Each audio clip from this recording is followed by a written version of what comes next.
because now it's being stupid. That's fine. I'll go get it quick. Sorry, you got it.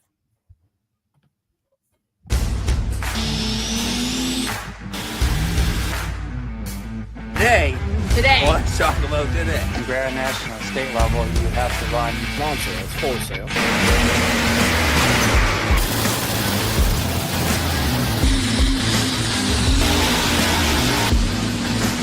Is like 9,000.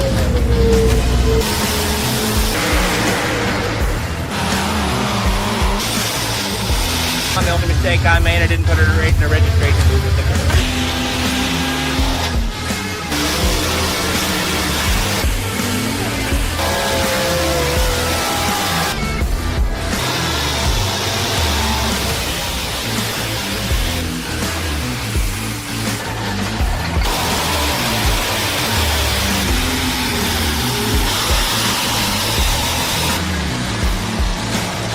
Just this ever-evolving story.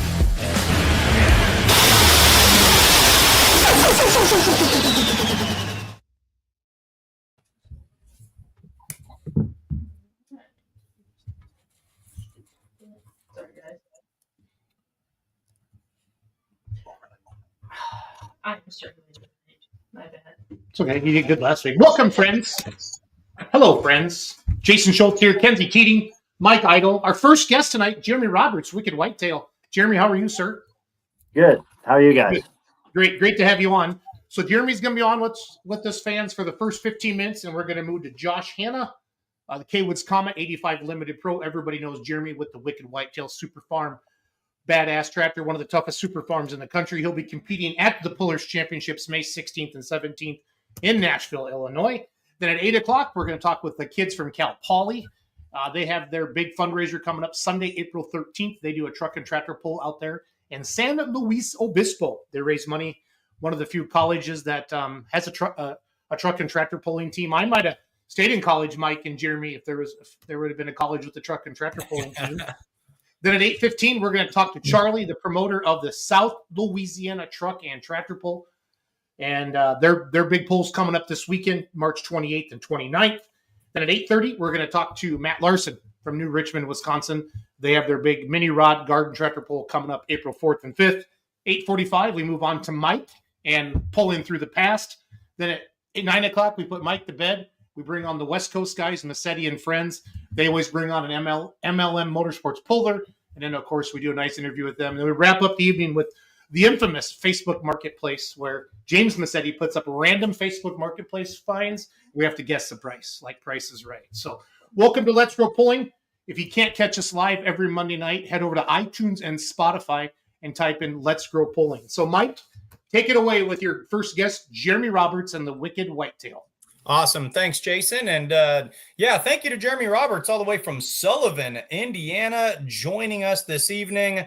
You know, the number one comment, the number one question as kind of like an analyst or a broadcaster that I get this time of year, my friends come up to me and they say, when's your next pull? Well, I imagine you and I are probably going to be hanging out at the same place at each of our next pull. May 16th and 17th, the Pullers Championship. You made it in with the fan vote this year. What does the Pullers Championship mean to you? And what's that fan vote to have those fans giving you the nod to get in there? Tell us about how excited you are to be going over there. Well, I tell you, outside of Louisville, this is the second biggest event that you want to get invited to. You can't just join an organization or show up. And it's becoming tougher and tougher to get in. A lot of people are really starting to campaign and trying to get into the event, because once you've been there, it's something you want to stay in. You don't want to get bumped out. And it's something that as soon as Louisville was over, we started planning for. Sure. It's almost taken on. And I think this was definitely their goal when they started creating this pull. You know, they wanted it to be a major payout. They wanted it to be 100% of the proceeds go back to the pullers, which they do. You know, 100% of the profit goes back to the pullers. The pullers have really started to latch onto it. You know, I almost call it like it's a resume pull. Is this a fun one where, you know, like the Hillsboroughs or the Bowling Greens or the Rock Valleys, you know, Does this one mean just a little bit more when when you get the trophy or when you get the invite? Yeah, I mean, like I said, it's something that, you apply to go to Louisville and you wait for that letter to come in the mail. And if you don't finish in the top 3 in your organization in the points, then you have to get fan voted in. And, you don't know how you're doing when the fans are voting. So you just keep asking your fans, keep voting every day. And then when they announce who's in, you're praying that you're one of the club, the people that get into the group. Which way would you rather make it in? Because I imagine it's quite a rush both ways, and folks, Jeremy's doing a good job explaining it. The premise is they're going to take the top 3 in each class from each of the 3, what I call the national level associations. And then outside of that, they open it up to every vehicle who exists in the country in your class, and you get voted in. Would you rather finish top 3 and be an automatic bid, or do you kind of like that fan vote, as well? I would rather know I had the automatic Sure. in. Yeah. That's a good reflection that your previous season went well, and you don't have to fret about where the chips are going to land, Yeah. We worked hard with Jason and them to get Super Farm into this event. The first year there, they didn't have Super Farm, and we went and attended, and I said, man, this is something that I want to compete at. So asked them to give Super Farm a shot. And, we've campaigned hard for the event, and I'm telling you, it's just one of those that you want to pull at. The facility can't be any better. Brad and his crew put on a top-notch event.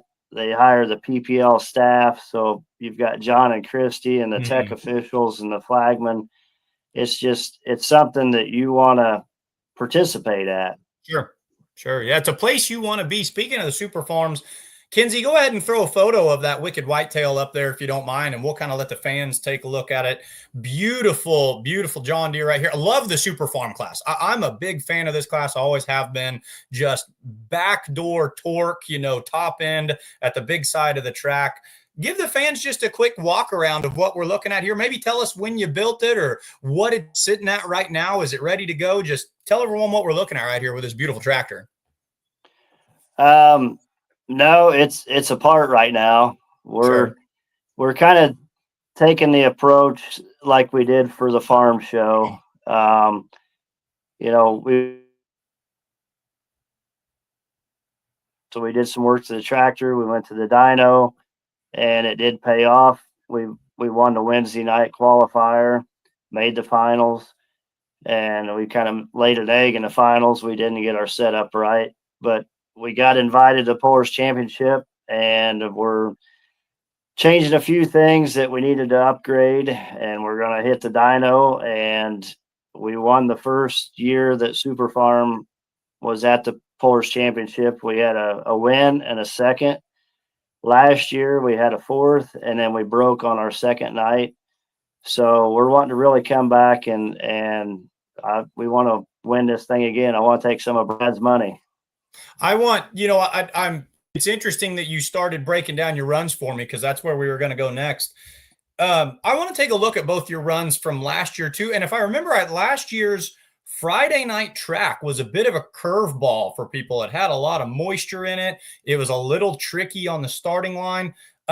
Kinsey, I want you to run when I tell you. Kinsey, go ahead and play Friday and Saturday night runs back to back. And fans, I want you to listen to the difference. So you can kind of hear a difference on Saturday night. And then Jeremy, maybe you can kind of tell us, break down the difference in the runs. But Kinsey, go ahead and play those back to back. And folks, you can kind of hear, what he's talking about, where he runs into some issues.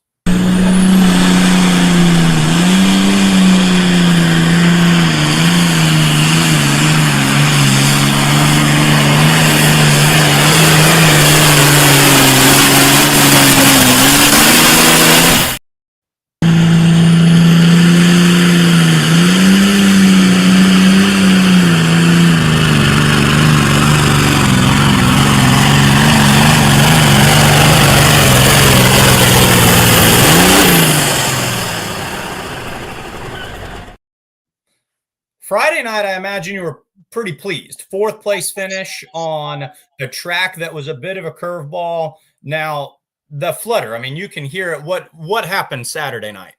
Yeah, well, Friday night, that was our first time down the track with a complete new rear end. We had put a profab rear end transmission in the tractor.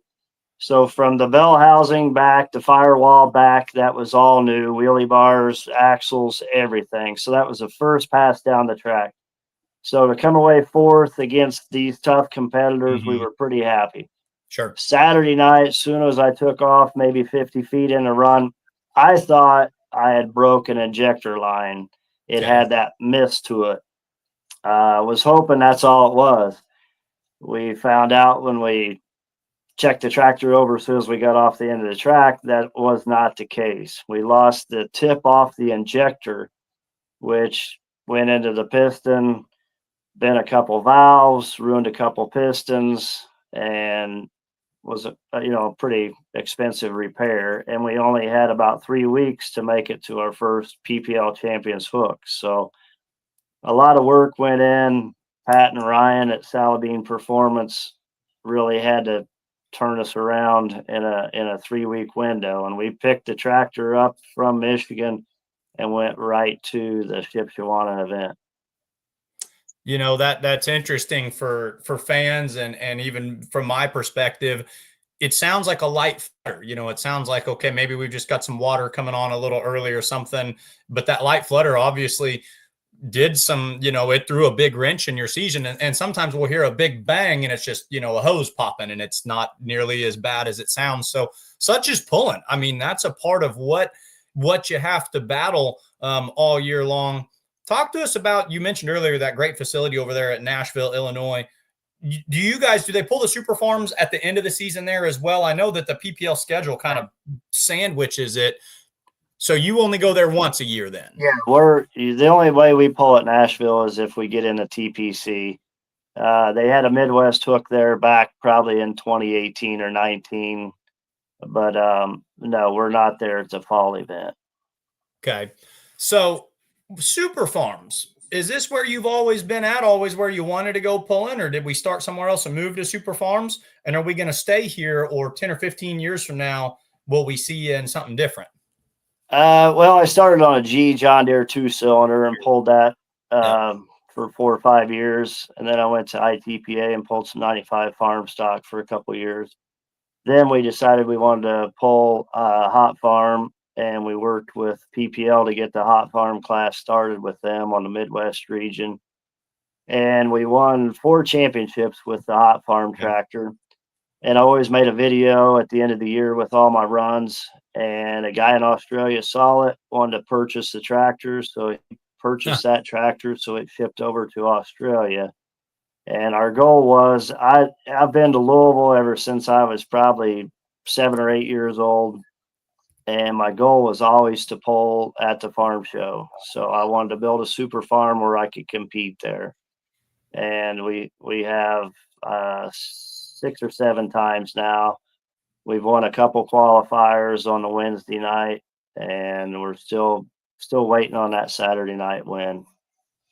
What's your highest finish at Louisville in the finals?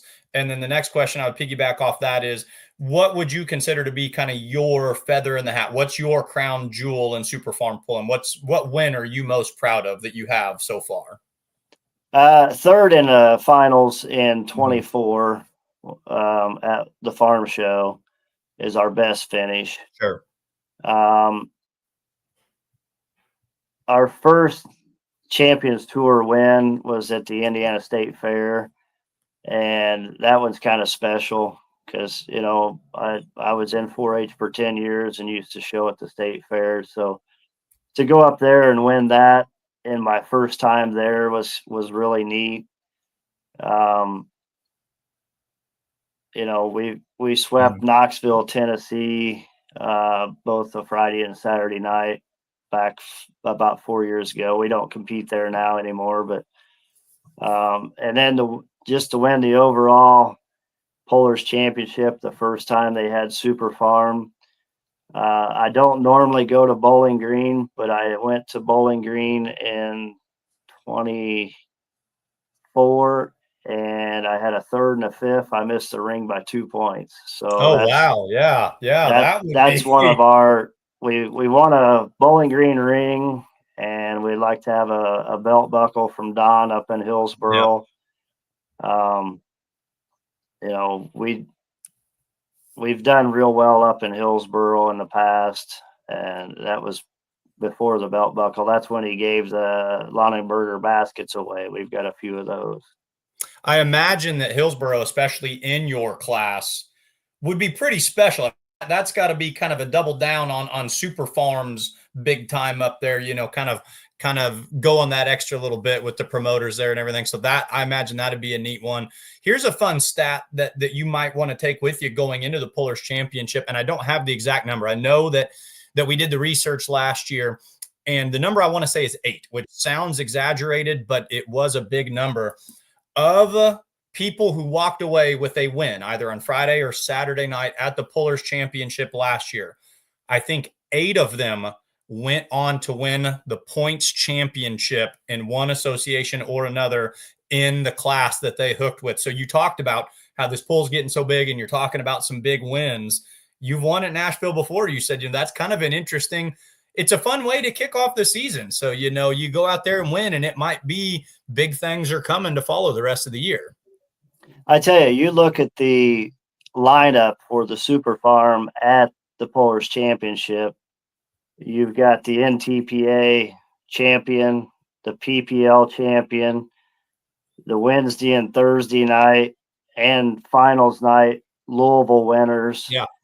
I mean, that lineup is stacked, and going there is just like going to the farm show. I mean, it is a very tough group of guys.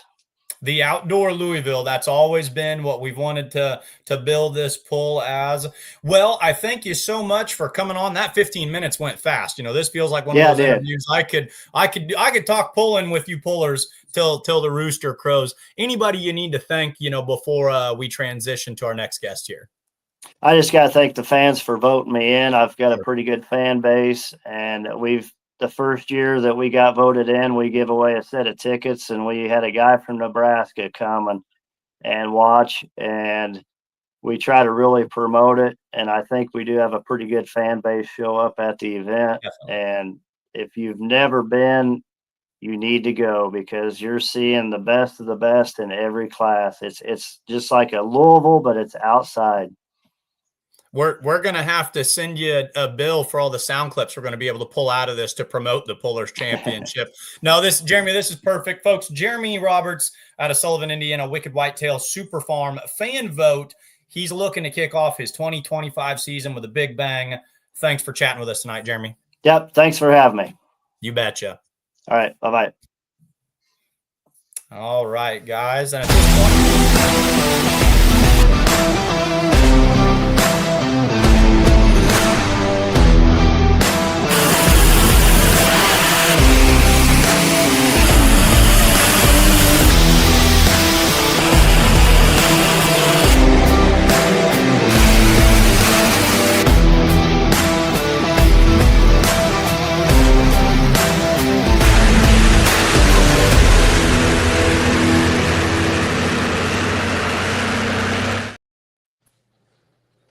all right, welcome back, everybody. That was Jeremy Roberts, but this is Josh Hanna, driver of Cawood's Comet 8500 Limited Pro Stock out of Balco, Missouri. Josh, thank you so much for being on tonight, and how are we doing, sir? Doing all right. How about you? We are doing really, really well. Kinsey and Jason, pop back on here really quick. I have a quick question for you, or I want to claim something. So of the hosts of the Let's Grow Pulling podcast, have any of you ever had the pleasure of driving through Balco, Missouri? Because I'm going to go out on a limb, and I'm going to say only one. I'm going to say only one of the hosts knows where Balco is. Have you been there? I don't think Josh wants me in his hometown, to be honest with you. It is a bustling metropolis in Northwest Missouri. No, I've had the pleasure of hanging out over there with some buddies when I was at Northwest Missouri State, but just had to give that jab really quickly. Josh, so we just got done talking to Jeremy. Jeremy was a fan vote. Now, this is going to be a lot of fun. You're kind of the opposite. You had a heck of a season last year. Looks like you finished second in Western Series points. That got you an at-large bid. You were an automatic in to the Pullers Championship. What's it mean to just be going in there knowing that you're an automatic pick to get in?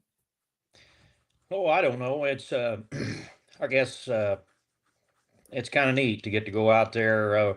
We're not one of the great big ticket classes as far as, like everything that's out there, or I don't consider it to be anyway, I guess. But anyway, we've got a good class. We appreciate getting invited out by the promoter out there. Man, it is an honor. So, like I say, it's appreciated.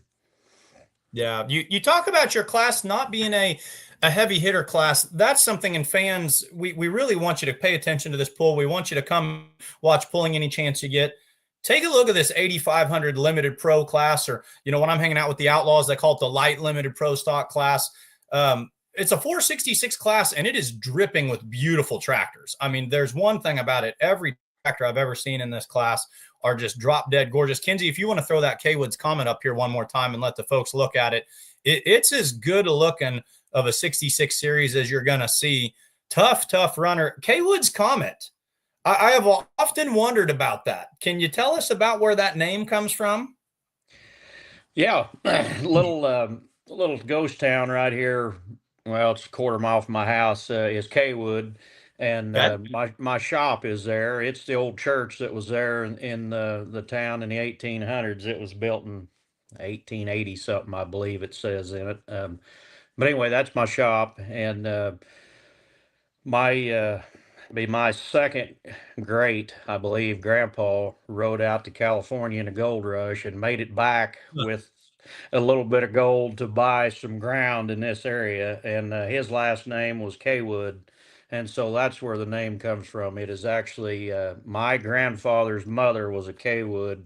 And so it's got lineage down through the family and in the little town right here where we're all around. So, and if I'm hearing this right, the family farm was purchased with a gold nugget, basically. Is that kind of how this came together? Well, he bought some ground down in this area where we're at, and then he had daughters, and so he gave, I believe it was 40 acres away in the dowry when they got married to each one. So I mean, we don't necessarily have it all. We do have some. That's just neat. That's not something that you hear very often about gold rush and striking gold and whatnot. That's cool. I like that.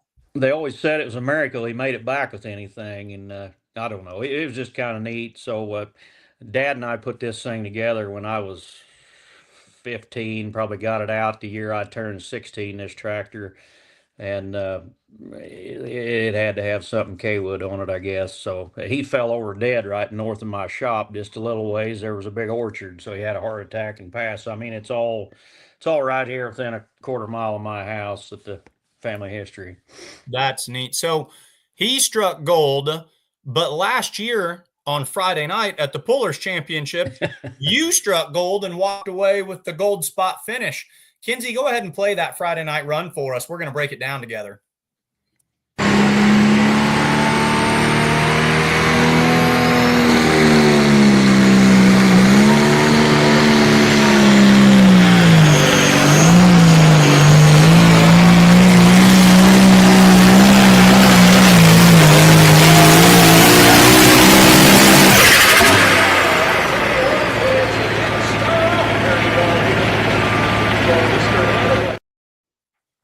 Josh, I just want you to give the fans a breakdown. The run front end comes up kind of high, within the first 100 feet, and then it settles down and you find the balance. Tell us about, how you were able to walk away with a win on Friday last year over there in Nashville. Well, I don't know if there's much breakdown. It's a little bit of luck, I guess. We happened to hit the setup pretty close. It was a little slick out of the hole for us to get a hold of it, and then once we did, it was a good track. I don't know. Like I say, I just got lucky and had a good draw and hit a decent setup on it.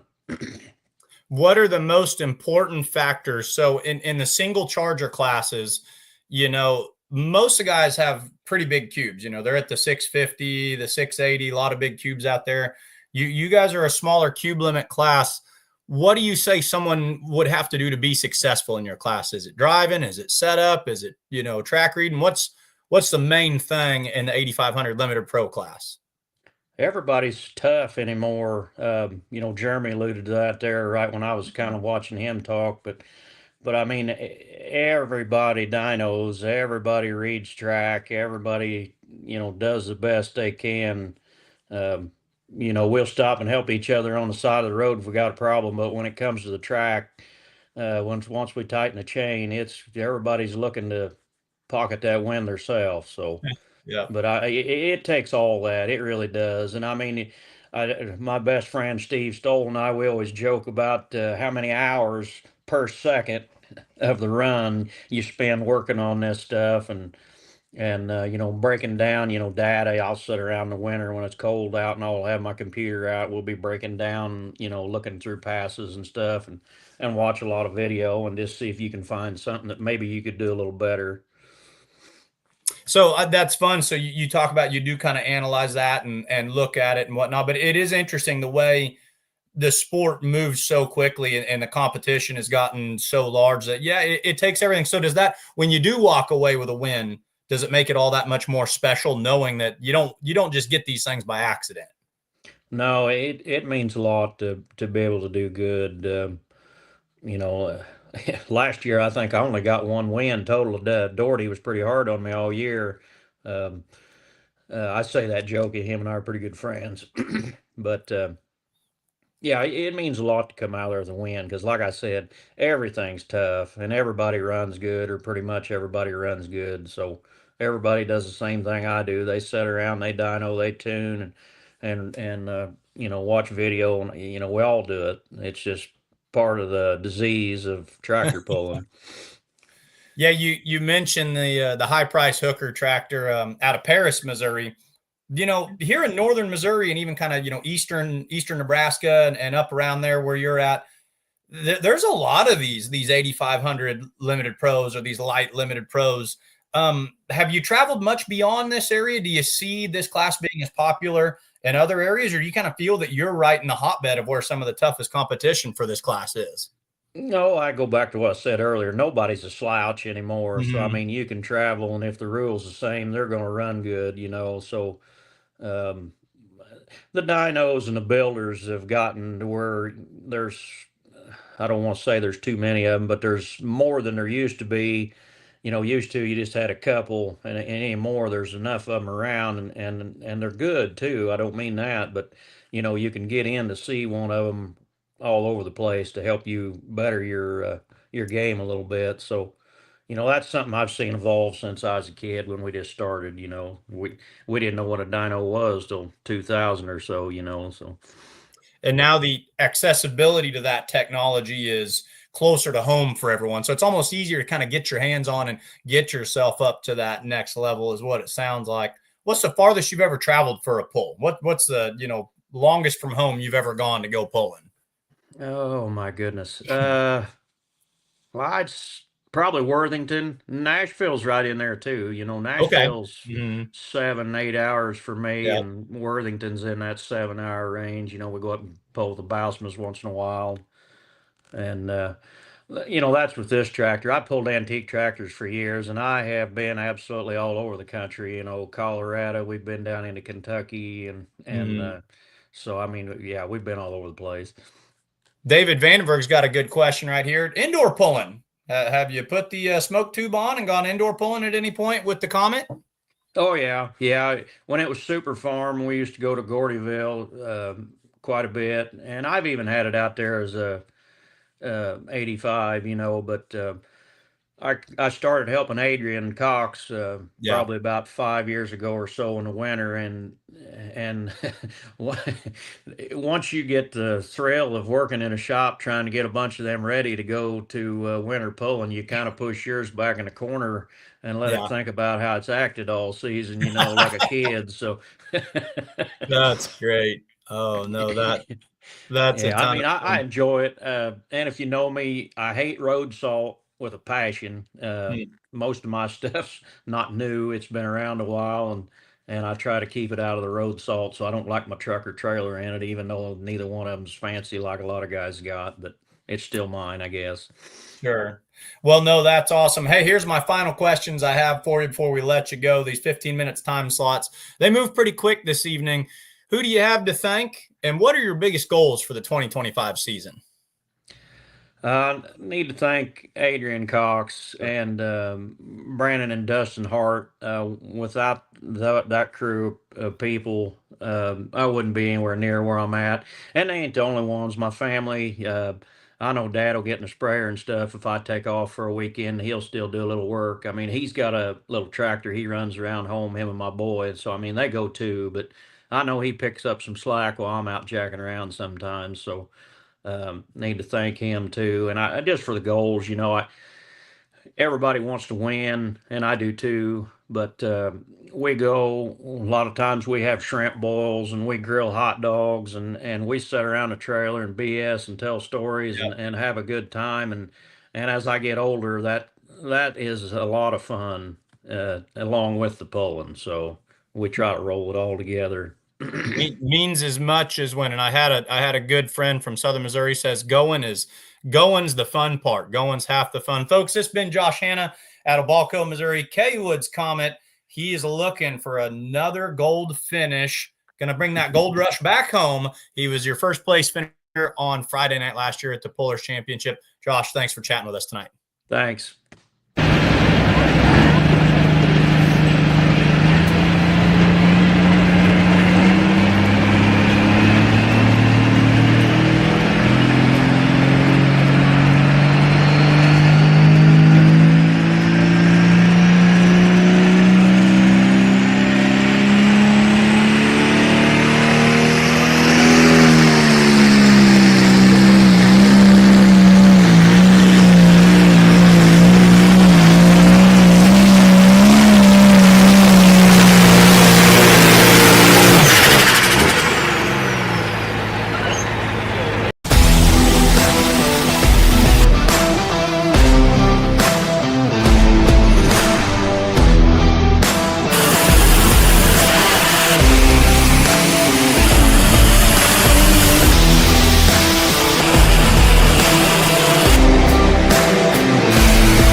Hello, gentlemen.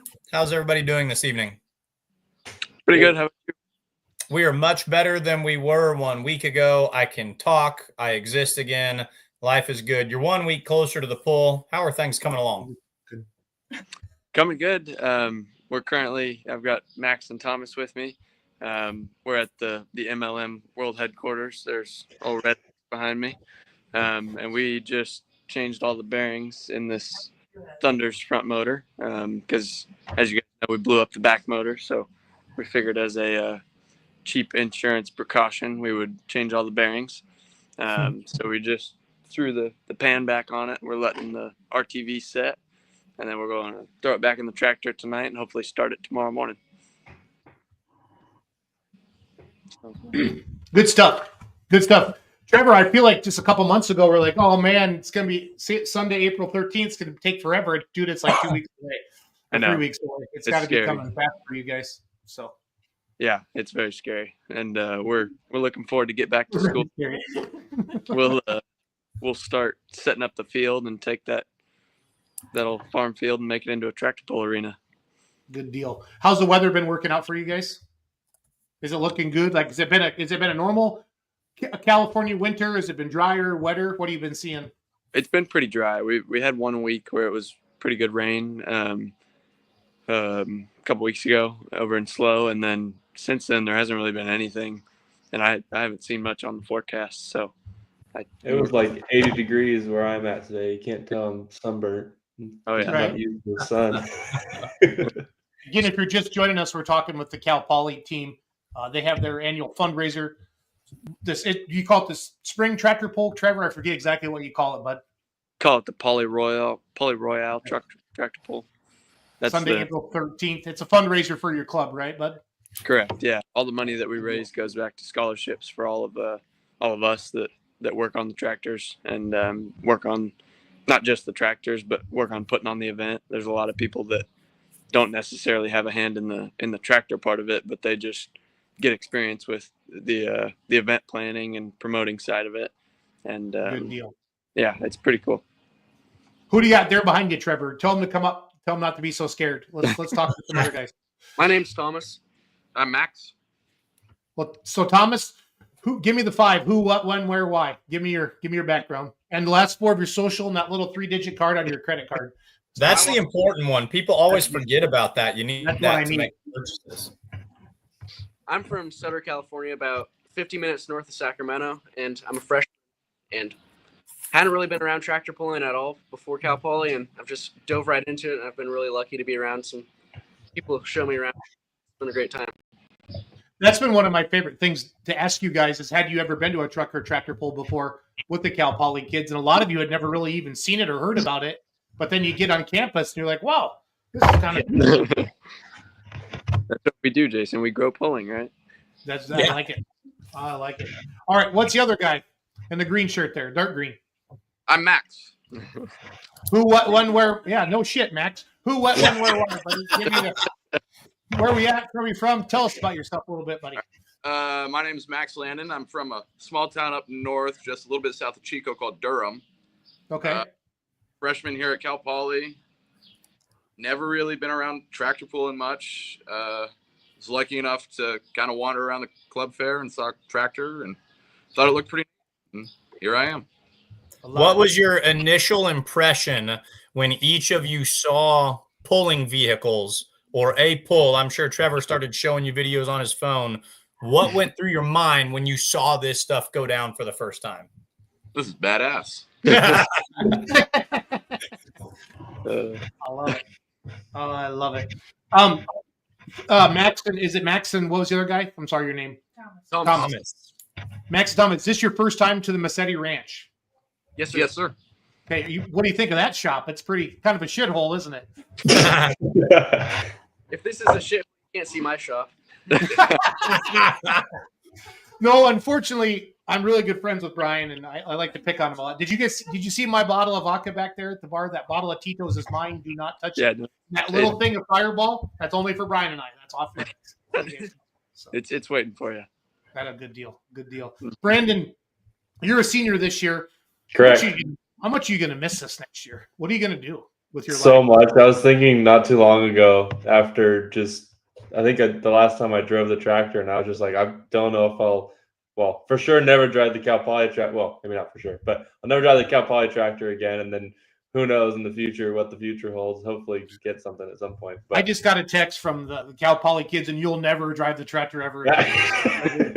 On my phone. Hey, well, he's the one right there. Because you kind of said, "Oh, I'm not sure." No, they actually said you'll never drive. Well, the last poll we've got Cal Poly, and then I feel like personally, I've driven it. I feel like not enough, but I'd gladly drive it again. But I want some of these younger guys who are getting that's how I got hooked. That first time that I was able to drive, I'm like, there's no way I'm doing anything else. So I'd really love for some of the younger guys to do it too. But Max and Thomas, the good thing about having a pull-in tractor is you can't afford to do anything else, no drugs or anything. So it really keeps you clean for the most part. You can usually still afford Busch Light. I don't know what you guys drink out on the West Coast, but that's a pretty popular brew here in the Midwest. So, but you're too young to drink anyway. I've never been to a college party at Cal Poly before, so it's all good. Nobody in college consumes anything until their 21st birthday. That's exactly how I remember it, but I don't remember it that clearly. All right, so I want to bring Hannah back on. Okay, Josh is still. Josh, can you hear me? Give me a thumbs up, Josh. Is he sleeping? Josh Hannah in the back room. Oh, Josh, can you hear us? Okay. Yeah. Yep. He's all red alert right now. All right. Now, guys, true story. So Josh was our second guest. He has an 85 limited pro called Cawood's Comet. We need him to tell the story about the California gold rush. Okay. Not Josh, again. Josh, I got California guys on. Do you remember any of the towns at all that your dad or your grandpa went out to? Any of the areas? No, I did. We just know that he rode out there, on his horse and found that whatever it took to buy a little bit of ground around home here, and then made it back. So that'd have been a long trip. I don't know how he made it back and didn't get robbed, but anyway. That's the most cowboy story I have ever heard in my life. Like, no, dude, I like most... all those Yellowstone, and then like 1923, now 1813. I've binge watched all the Narcos. Now I'm like into all these history shows now, and I don't know how anybody lived with all the Indians coming and whacking everybody back then. It's all good. American Indians. Excuse me. I'm not trying to be racist. All right, Josh. I'm kicking you off. See you later, buddy. All right. So anyway, I just thought that was cool that his grandpa went out there, because Mike asked him, "Why did you name your tractor Cawood's Comet?" He told him that story, and that's so cool. And Trevor, and I become really good friends with your family, but the California that you guys live in and are part of, it's not the California that we see on the news. You guys are just good Midwest people, just like us, and we're good humans, and you're just like us, except you got palm trees and it doesn't snow as much. And you can't handle the cold. Without the funny accents, too. Well, yeah. Yader, eh? Yader, eh? Brandon, Trevor, whoever wants to grab this, like what's happened in the next couple of weeks? So we're Sunday, April 13th. So we're the 28th, 29th is Hammond. We're basically less than 3 weeks away. 3 weeks from tonight, we'll be done with the Cal Poly Royal. What's kind of happened the next 3 weeks for you guys? So yeah, we're on our spring break right now, no school. And then we're going back a little early to, I think, Saturday, Sunday, Monday are like 3 big setup days. Sunday and Monday are the big ones where like everyone comes out, and that's when we turn that field into an arena. We drag up the dirt, put all the stands up, put the K-rail up. That's our 2 big days. And then kind of the weeks after that is just kind of little stuff that we need to button up. But and then it's pulling time, and then the day after we're ripping everything down. So but a lot of advertising and that kind of stuff is to come up, and I don't know. When I came out last year, I felt like, what's going on? It's like an open campus. There was a bunch of different things. I forget what you guys call it. Can you talk about that a little bit, one of you? It's the open house for Cal Poly as a whole. So I think it's always been, or it used to be called Poly the weekend as a whole, but then it's just for the students that are not sure if they want to come to Cal Poly. They're still deciding. They know they've gotten in by now, but they're just kind of coming to visit. This is a great weekend to come visit, and that's why we do the tractor pull this weekend, because we usually fill the stands with a crap ton of people who are new to Cal Poly. And same thing, there's a rodeo with our Cal Poly rodeo team. They rodeo like all week, like I think from Wednesday to Saturday. And it's a really cool week to be in slow. But then we add a tractor pull to the mix and introduce a bunch of new students and just grown-ups in the local area to tractor pulls. So it's a fun time. Max and Thomas, last year, is this where you kind of stumbled into the tractor pull, or do you remember exactly how you found them? Well, last year it was rained out for us, so we didn't get to see the tractor pull itself, but I remember hearing it during they bring the tractors down to the farmer's market, and then I remember that and thinking, crap, I want to be a part of that club. Yeah. So amongst like setting up all the bleachers and everything else, like in between all that, I think on the weekend before the pull, we have I think it's called Children's Day in the Plaza, and it's just a big event downtown where a bunch of kids are going to be there. So we're going to be pushing the hell out of the event there, trying to get them to, force their parents to bring them to the pulls. And then the same thing, the open house has a market downtown where we'll bring tractors and we'll start it up like every 30 minutes, stop everybody in a 10-mile radius. And then it's a good time. We sell a lot of tickets. I bet you do. Brandon, again, with this being your last one, what are you going to miss the most? Or there's always fun stuff and there's always stuff that kind of sucks planning an event like this. What's your least favorite thing about having the truck and tractor pull? And what's your favorite thing about having the truck and tractor pull? Oh, man. My favorite, I think I've said this at one point before, my favorite is definitely just owning campus for those couple days, driving equipment around and carrying these big bleachers on, and maybe people move out of your way and you're just driving tractor, like random equipment and just stuff, and you just feel like the boss on campus. That's really fun. Least favorite is when the damn bleachers don't line up right and you gotta make them line up, and it's a pain in the ass, and start bending stuff and breaking stuff because those bleachers were built 50 years ago. Well said. Max, what's your portion of the poll coming up in a couple weeks? What are you responsible for, or what team are you part of? So I'm working the concession stand along with Thomas here. So I'll be flipping burgers or handing them out or people's orders. I really don't know. I just show up and do what they tell me to do. That's good. Yep, you're a good freshman. I like that. You're talking. Trevor, what are you going to be? Are you kind of? I mean, how many veteran seniors do we have this year on the team? We have a good amount. I don't know off the top of my head, but probably 10 of us, I'd say, or maybe not all seniors, but people who have helped with the poll before. That we got to have either our sophomore year or our junior year, but. I'll just kind of be running around like a chicken with my head cut off, hoping everything goes smoothly. And when it doesn't, it's kind of on me to fix it. Or I task Brandon, somebody that I know can just handle it, So it's always a stressful weekend, but as you know, I mean, it's fun for me as well, because I help with our family putting on events, and I know most of the backside of it. So it's fun for me to be able to teach everybody else, hey, this is what goes on to putting on an event. And I don't know if it's you guys that say every puller should put on an event or. Yes.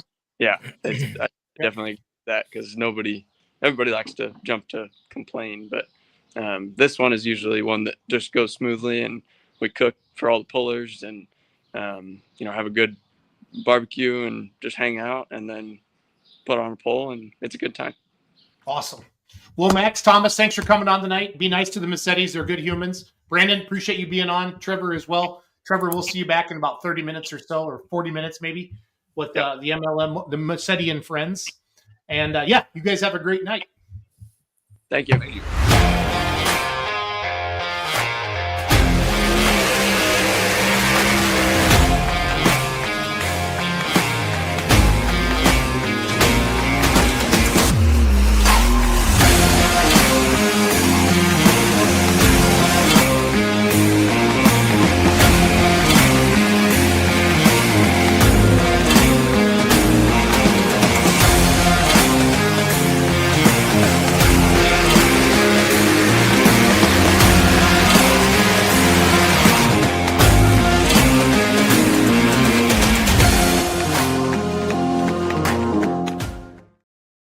It looks awesome. I thought you were going to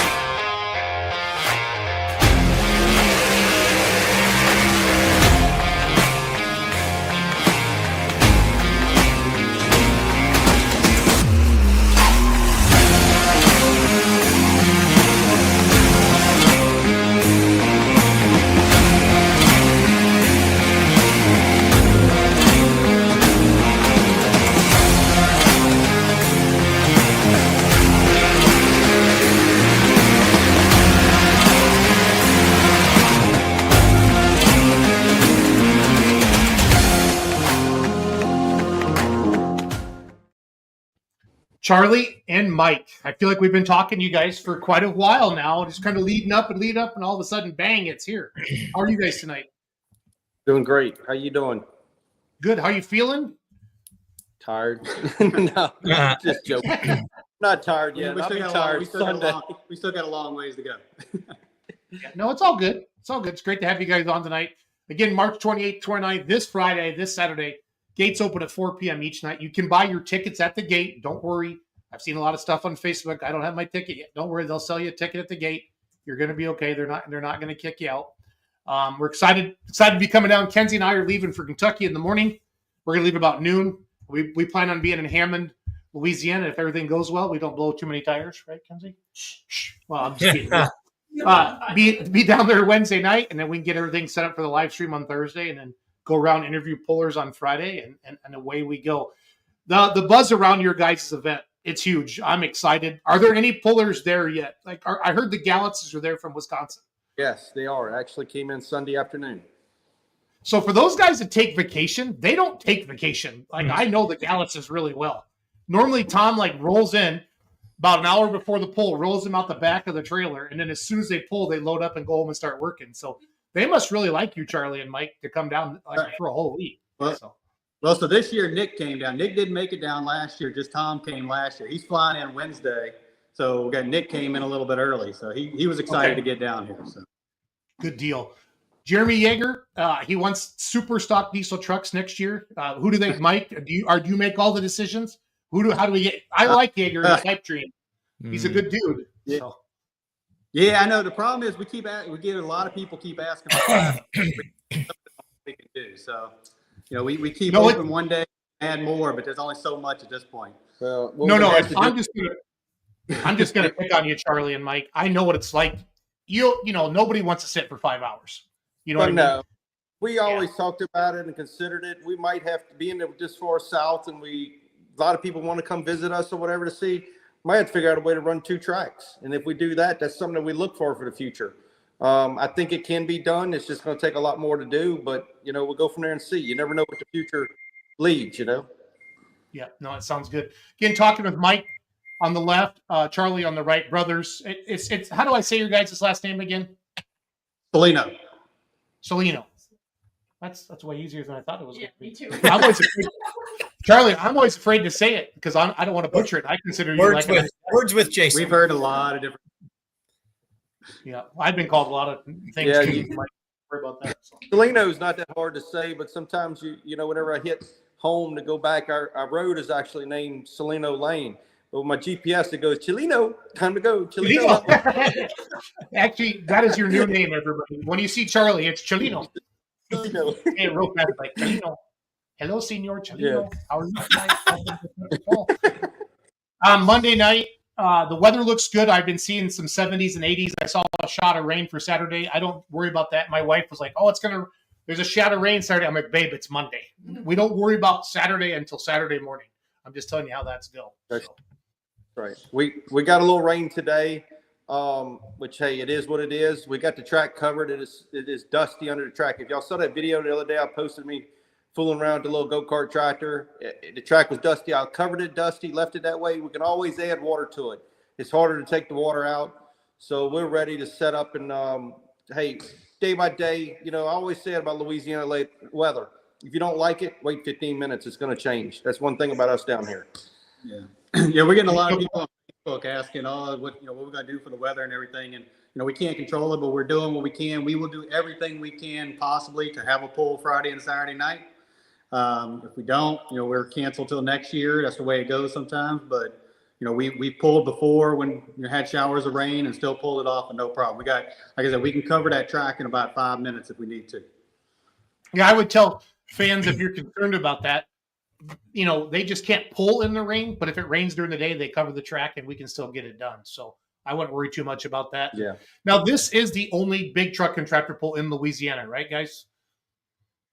Yes, it is the only, I guess with the black smoke and the anything more exciting. There is an antique pull that we found out this past weekend that happened in North Louisiana, but it's just an antique pull. And I didn't realize they had it, till we was looking at it on Facebook the other day. But far as the big excitement and what we put on, yes, we are the only ones here in the South that puts that kind of show on.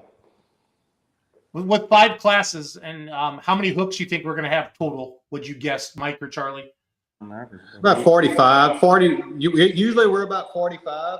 Okay. I think last year we had 48.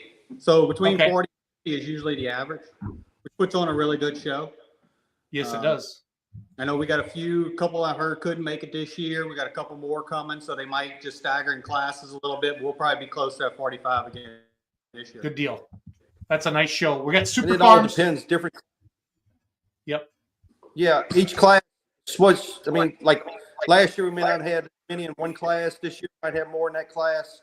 it just depends. That's one thing good about it is flip flops from year to year to have different, different ones and amounts in each class. But we always have a good showing of all classes, though. And for those of you that can't make it down, we're going to be live streaming it on fullpull.live. The picks are also up on fullpullpicks.com. That Dimitri, how many diesel trucks does Dimitri have, Charlie? He's got. It's actually George, his dad, Dimitri's son, and but they're working on their third truck. They should. I haven't talked to him today. He's two of them's definitely coming, and I ain't so sure the third one's going to show up. Ariana's just telling me he's leaving tomorrow, headed this way. So where are they from? The truck. They live here in Metairie, which is just south of us. When you fly in, if anybody flies into New Orleans Airport, that's where he's actually from, the little small town of Metairie there. But the trucks are actually in Tennessee right now, just outside of Murphyboro. Right now is where they at. No, I was looking through the games on Full Pull Picks. We have some head-to-heads up. And then the plan is Saturday to have the entire classes up. Then you'll pick two to finish in the top three there. So with the event this week, what are some of the final things that you want fans to know, Mike and Charlie, and some final things you want the pullers to know? We get that out tonight. The biggest thing with the pullers, when y'all come in, my pull is always tight on parking, which we talked about that before. We were working on things and trying to figure it out, but the pulls have grown so much. Come in, let's all work together on pullers. Let's get in there, get your haulers in. I got a little strategic plan worked out to make it fit for everybody. So come on in, be patient. We're going to park you, have a good pull. As far as fans go, let Michael talk a little bit about that, but yeah, I mean, with fans, I mean, it's a fun event down here. Nothing like it. I mean, again, $20 get you in, get you to go walk through the pits. It's awesome. As you all know, for the fans that haven't seen it, pullers love showing off their equipment, love talking to fans and things like that. So you get to meet them, get to know who you're cheering on later in the night. So that's always a great thing. We're doing a Power Wheels pull again for the kids before the event each night. So bring your Power Wheels out for your kids and they can hook to the sled too and do the event there. Otherwise, just come on out. I mean, it's free parking, $20 to get in, 6 and under free. We'll have concessions on site. You can bring ice chests. You're welcome to bring your own coolers and everything with you as well. And everything, just come on out and enjoy the show.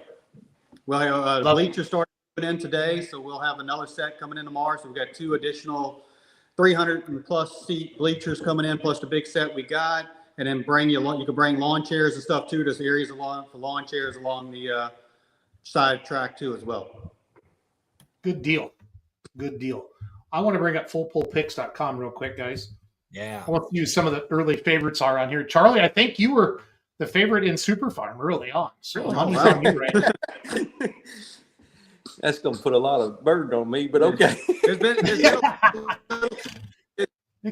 could be worse. Over the off season, so we're going to see how well it holds together on Actually, Friday was night. working on it about 2 hours ago. So okay. There was a few little tweaks going on about 2 hours ago as well.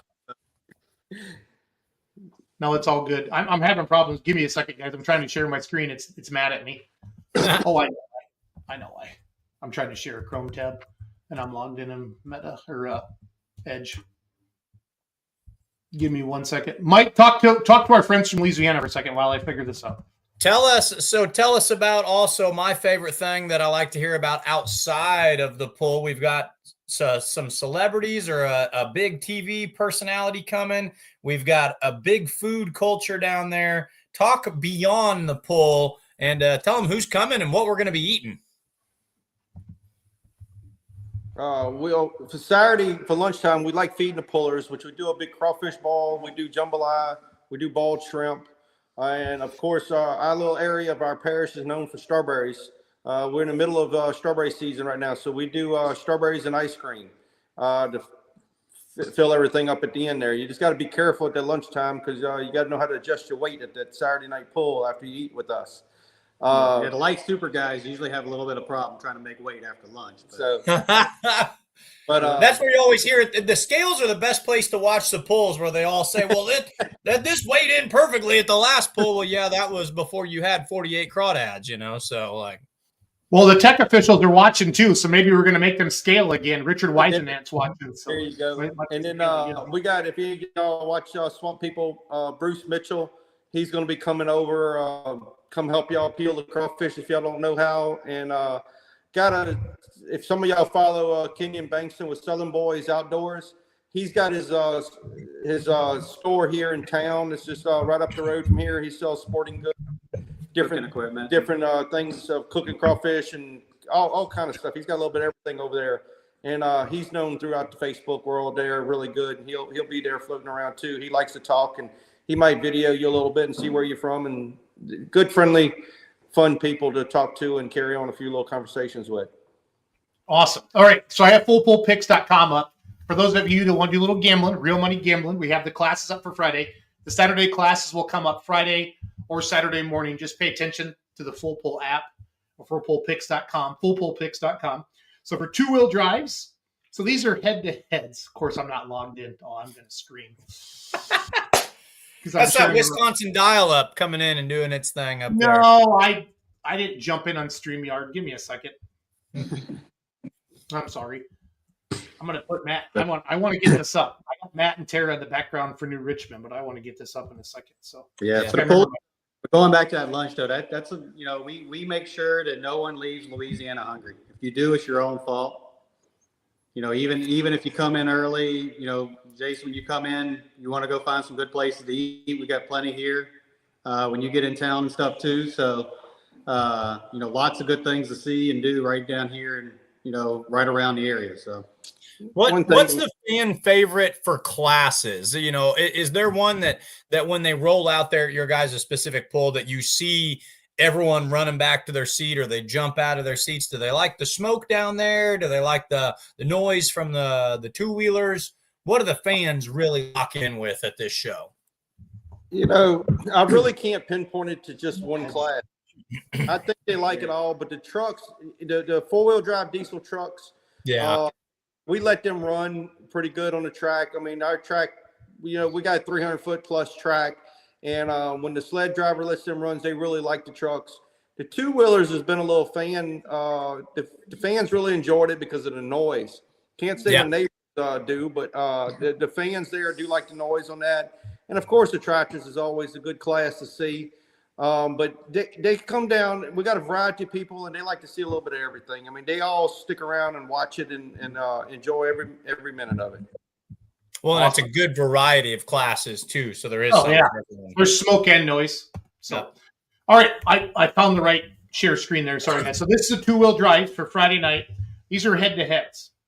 And Mike, we're going to bet real money right now with my money. So I'm not you, Mike Eitel, because every time I let you do it, we don't make any money. No. We'll put Mike Cholino. Mike Cholino, help me out here. So Mike, who do you like between Apex? They don't have to win the class, Mike. They have to beat each other. Who do you like between Apex, Nothing Easy About It, or Easy Money? Who do you like out of those three? That's a tough one. I mean, Apex, Will ran really well there last year. I think he won one of the nights.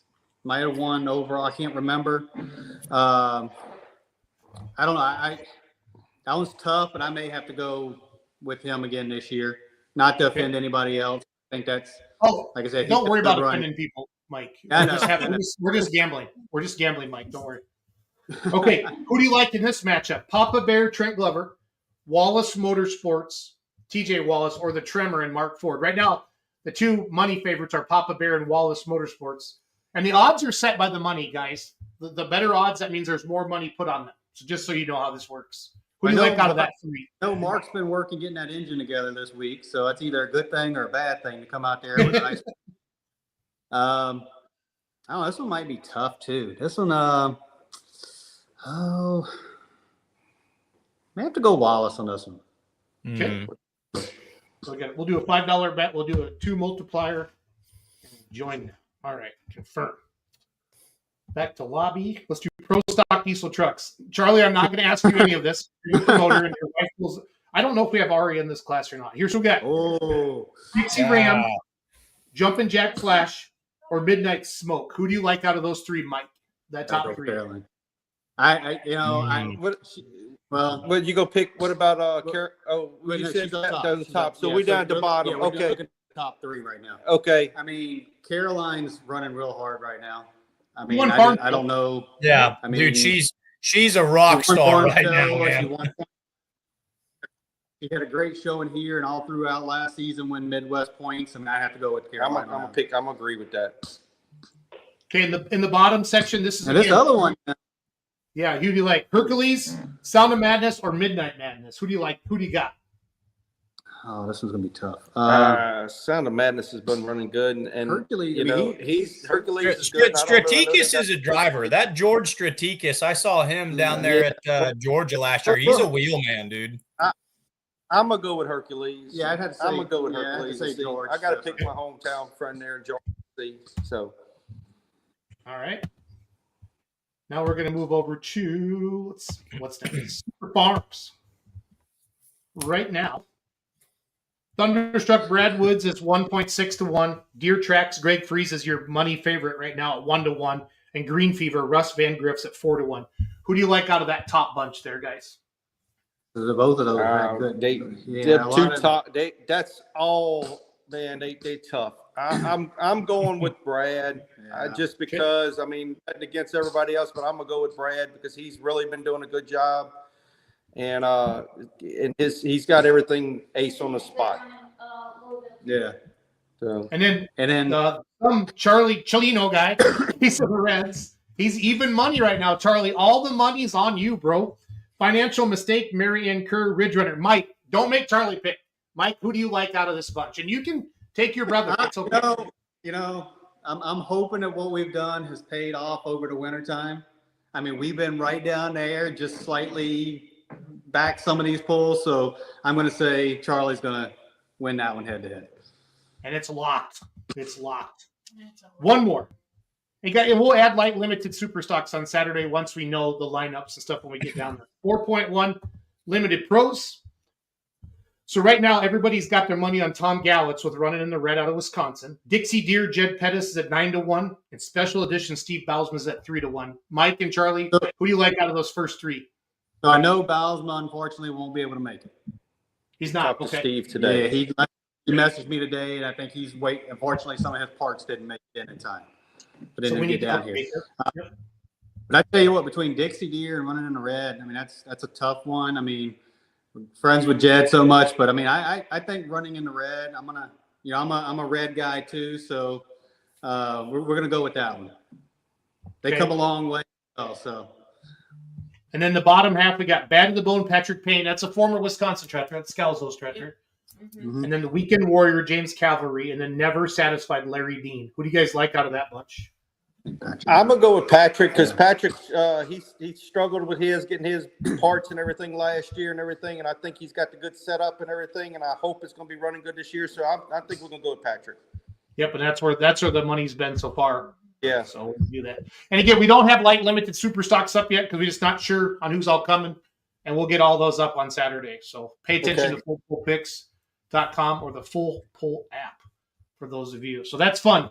Mike Eitel, we'll worry about us later. We'll make our little side hustles. So Don't worry, Charlie, Mike.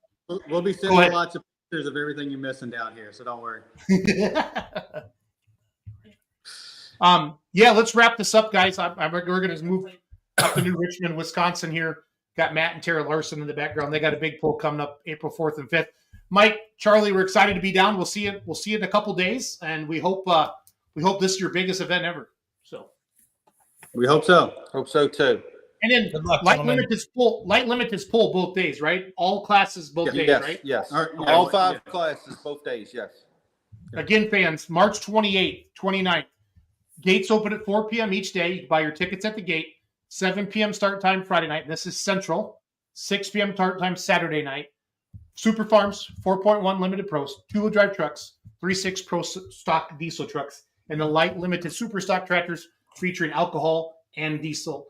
South Louisiana Truck and Tractor Pull on the Facebook. Mike's been doing a great job with their social media. We can't wait to get down there. If you can't be there, head over to fullpull.live, watch the live stream, and enjoy some Louisiana hospitality. How about that, guys? Thank you. All right. We'll see We'll you see ya. soon. See you soon.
Welcome, fans. Matt and Tara, how are you guys tonight? I'm great. How are you? How are you guys doing? Good. Are you all rested up from Waterloo? Well, Waterloo was kind of a break for me. So, yeah, we did all right. We've had better weekends down there, but now we're back to work and getting ready for next weekend. Now, the internet's a buzz. B. Kenzie Teeting drove a garden tractor down there Saturday. Yes. Now I'm getting like text messages from like Superstock Puller saying she needs to drive the Remedy. And I said, let's do one step at a time, Matt and Tara. I don't know. Well, we can work on that. We can get the next step if you want. Right? I like it. I bet we can find a super mod to put her on. Oh, there you go. Those are scary. Yeah. Yet you have to steer them. Yeah. So Matt? Did you observe Kenzie driving the tractor on Saturday? I did. Do you have any advice for her? Somebody said you left your foot on the clutch. Okay, but you never pushed it. No, I did. So I let off and just kind of like sat an inch above. Okay, so you didn't like ruin their clutch or anything. No. Jeez, just. No, you didn't see us smoke, and I didn't smell it. So. Oh, that was an exhibition, right? Yeah, I would have got third. You would have got third. Yeah. Okay. You didn't get the lean. I wanted to see the garden tractor where you get to throwing everything back there. I didn't see that. No, Matt, don't garden tractor pullers make their seat slippery on purpose so they can slide from side to side super easy? Yeah. Yeah, you have to be a little bit careful with that.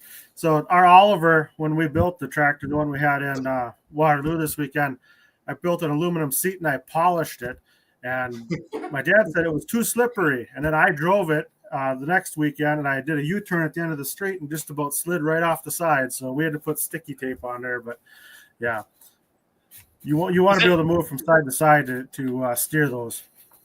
Was that Christmas Vacation when when Chevy Chase polished up that?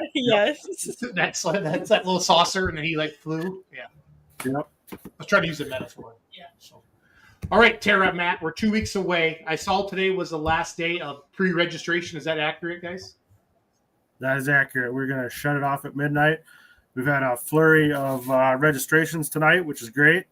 And we're busy, going to be busy the rest of the week putting packets together for everybody. So when they get there, they can, we tech them and then they'll come get their packet. And then in their packet has their registration numbers and stickers and all that stuff. And then they'll be good to go. So I like it. I like it a lot. So, Mike, we've been talking to Matt and Tara every Monday night. What have you learned about their event? I mean, I know you're not going to be able to come up or not. I'd love to have you come up, but you get a real job. What do you think of this? It's massive. It's been such an eye-opening process for me to learn about the world of mini rods outside of what I know them, your Grand National mini rods, but to see these other scale of mini rods, but then even the creativity and the different class lineups of garden tractors. Now, Kinsey and I, we were at a pull live streaming this summer, and I saw my first garden tractor pull. It ran side by side with one of our, national level pulls. And it was very, county fair level, like, to put it kind of nicely. And I kind of thought, well, that must be what garden tractor pulling is. That's what it looks like. It just, good for those guys. And I kind of left it at that. And then over this past winter, and with talking with you guys and watching the highlights from what you're doing, I had a complete misconception as to what this sport has to offer. It's wild. Tell us about some of these classes that you guys have that maybe folks won't see at just their local county fair and whatnot. Tell us what some of your most unique or your most wild classes are that fans are going to be able to watch. Well, I think our most unique class this year is going to be our 1900 combo class, which is mini rod class with the big tire and small tire tractors combined. And so if you have a big tire, you can run a 370 small block with an automatic. And if you have a small tire, you can run a 410 and a gearbox with 34-inch tires. And so I think that's going to be really interesting to see how competitive that is and how equally matched all those tractors are. And we'll see. That's something brand new. We're going to try it this year, and we may have to tweak on it a little bit for next year. And then one of my favorite classes is the 1350 and the 1450 Open. And these tractors have motorcycle engines and four-cylinder car engines. Some of them are turboed, and they're just crazy. And they make all kinds of power through a really little tire. And it's all about who can get the power to the ground. So. Is the Open class, because I saw some of them run at Lebanon, Missouri this past winter, and I saw a lot of those, and I was walking around. I said, that's like a four-banger out of like a Honda Civic or like a like a Toyota Corolla, and that's got a little turbocharger. I said, that's nuts. Would that class to the garden tractors be what modifieds are to full-scale pullers? But does that question make sense? What is your guys's mods or unlimited mods? Yeah, I think that would be pretty close. I guess the unlimited mods are probably the big tire mini rods, the natural aspirated ones, but there's very few of those that are turboed or anything. So the really cool part about that Open class is you can turbo it, and there's guys with automatic transmissions, guys with manual transmissions, and it's all about depending on the track conditions, it can really be about throttle control and getting the power to the ground. So. The garden tractor pull that I attended was like kind of a pseudo indoor outdoor. It was in like a horse barn, so more of a shed. It wasn't a true locked up indoor, but the track was maybe 180 feet long, a shorter track. If I remember right, you guys, you've got a pretty good size. You're all indoors, right? Or you're at least covered area, correct? 100% indoors. So I think our building is like 300 foot by 400 foot. And so our mini rod track will be I think that one is 100 or 280 feet long. And if you get 280, you're in the sand pile. And then our track one, where the Open tractors and all the super mods, we move that sled up a little bit so all the other tractors can come behind it. That one gets a little shorter. That'll be about 250. So, what's a bread and butter length for a garden tractor pull? Do you guys want, if you can get outside, will you push it clear out to 300 or past 300, or do you like to rein it in a little bit closer to the scale that you're at? Or you like the big tracks if you can get to them? Well, we like them. What I like when I'm putting on a show is I like each. We got to get everybody down the track, and as far as they can. But I kind of like to step it up as we go. So your stock tractors might go 200, 220, and then every class beyond that might go just a little bit farther. But when you get to an event like this, everybody's pretty top notch, and everybody's going to be down towards the end. Like last weekend in Waterloo, it didn't matter what class you were shooting for the sand pile. And at our event, you're going to probably be doing the same thing, but we're going to try and keep you off of it. Sure. Tara, what is your role leading up to? Let's see, we got. What are we, first weekend in April? Is that when you guys are going? Tell us your dates and what are you going to be doing during that whole time, and what do you have left to do while we're getting ready for that? Yeah. I do a lot of the work kind of leading up to it and in the background throughout the year, just scheduling social media posts, making sure all of our branding is up to date and correct, helping get the website ready and put together. During the actual event, I kind of hop around and do whatever is needed. I do a lot of flagging and unhooking tractors. Just kind of a runner, helping Dad wherever he needs. What's your favorite job? Would you rather do the social media promotion? Would you rather be in the registration? Would you rather be throwing reds and greens? I don't know that I have a favorite. My favorite job is probably driving. Sure. Well said. Well said. Social media used to be my favorite, but now it's also my full-time job. So it's kind of, yeah, getting to be a lot of social media. Kenzie can relate, Tara. It's all good. Yeah. But I still love it. And it's a fun kind of way to get creative and do something a little different than I have to do outside of work. So. Awesome. Matt, what I love is that your whole family is involved and a lot of good friends. What's it for you like to bring the whole family in and put something like this on? Well, it's actually really special. You know, my whole family comes. My mom and dad are there. My sister's there. My brother-in-law's helped. Tara is helping. Her boyfriend's coming, and my daughter Abby and her fiance will be there. And then all of our good friends from our tractor pulling clubs in Minnesota and Wisconsin. We get. I mean, it's pretty incredible the amount of people who are willing to help, and if you're not sure, you know, what you've got or what I need, I can, you know, call a couple different guys and bounce stuff off of them, and by the time you make 2 or 3 calls, you've got the help you need or a solution that you can to solve the problem, and it's really pretty cool. Well said. Well said. So the final 2 weeks, Matt, kind of what's causing you anxiety right now as a promoter? Right now, we're just trying to keep up with the registrations as they're coming in. We're going to, like I said, shut off the online registration tonight, and then we've got to do packets. We've got quite a big pile of packets here. I was really hoping to keep up on them a little better than we did. So this week will be all about packets, and then starting on Friday, we'll be starting to load equipment, and then on Tuesday, we'll load the final equipment, and then Wednesday, I head to the arena. And so we start building the track next Wednesday, and then we can on Thursday we just do a little track prep, and Thursday night we'll do a couple of test hooks. We only have a few signed up this year, which is fine by me. And then Friday morning we're gonna drop the hook at 10 a.m. I like it. And for those of you that can't be there, we're gonna live stream it on Full Pull Facebook and Full Pull YouTube. Try to put a bigger spotlight on Matt and Tara's event up there in New Richmond, Wisconsin. Matt, going to like a Waterloo 2 weeks prior to your event, that's got to help, right? You get to talk to some pullers, or what are people saying about New Richmond down there? Yep, everybody's excited about it. Everybody wants to know how things are going, and it's kind of like going, you know, when you get married and you have a wedding reception and you talk to everybody. It's kind of like that, you know, and I really enjoy it. I like talking to everybody and getting feedback from everybody. So I like that we're close to it, and we have a week off. So, you know, I remember I walked in on Thursday night last week, and somebody said, "Oh, we're going to break stuff this weekend." I'm like, "Oh, I hope you don't." You know? And they broke a few things, but I think those guys, it wasn't anything major, and hopefully they'll get them fixed and head up to New Richmond. So good deal.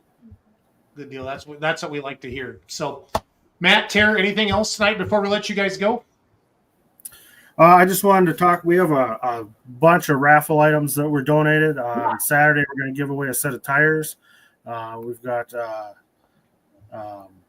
bunch of stuff from so we're going to get the tires were helped us out through Nichols Performance, and then we have a bunch of parts from Performance Machine and Design we're going to raffle off, and many more things. But so we're just excited to get this event kicked off. So the raffle items, you buy a ticket, Matt, or is it like a 50-50, or how are we doing it?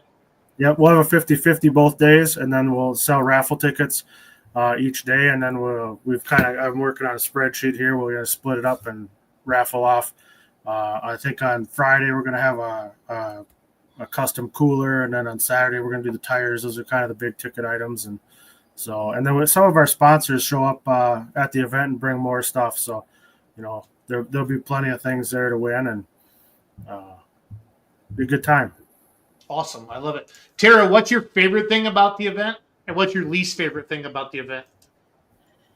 Oh, gosh. I think my favorite thing is kind of what Dad talked about. Just seeing everybody come together and work on this together. It can get frustrating, kind of working with your family and being in a rush or having everybody kind of count on us. But it all comes together in the end, and it's a really fun time. And I think it's cool to get everyone together.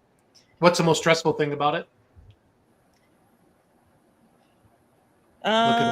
She's like picking.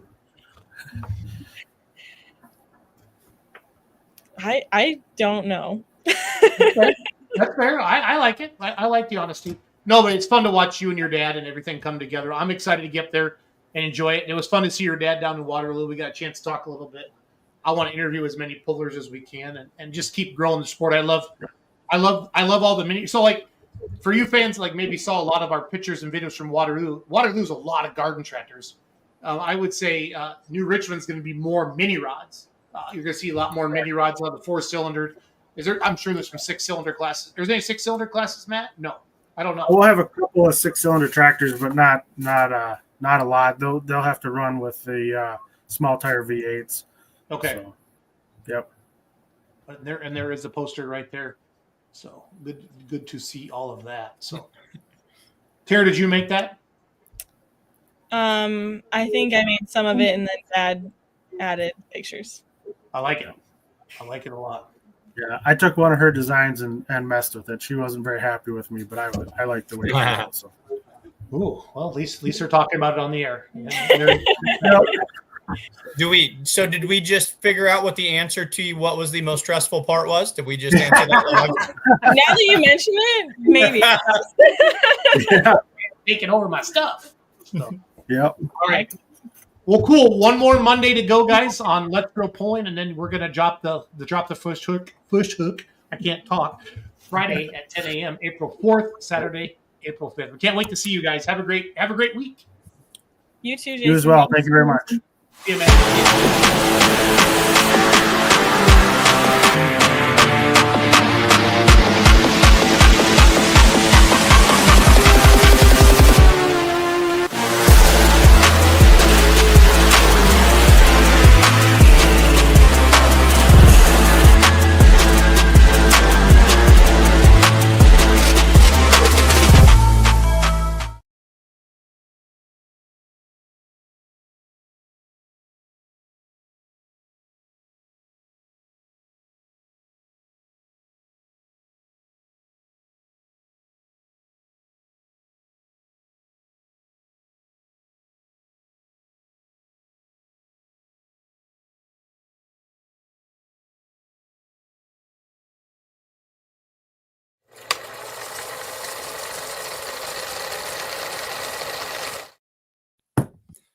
Pulling through the past, we have a couple of different fan submissions. We have photos from all over the place tonight. We have one of mine, several from some of my new friends, and I don't know nearly enough about each of these photos as I wish I should.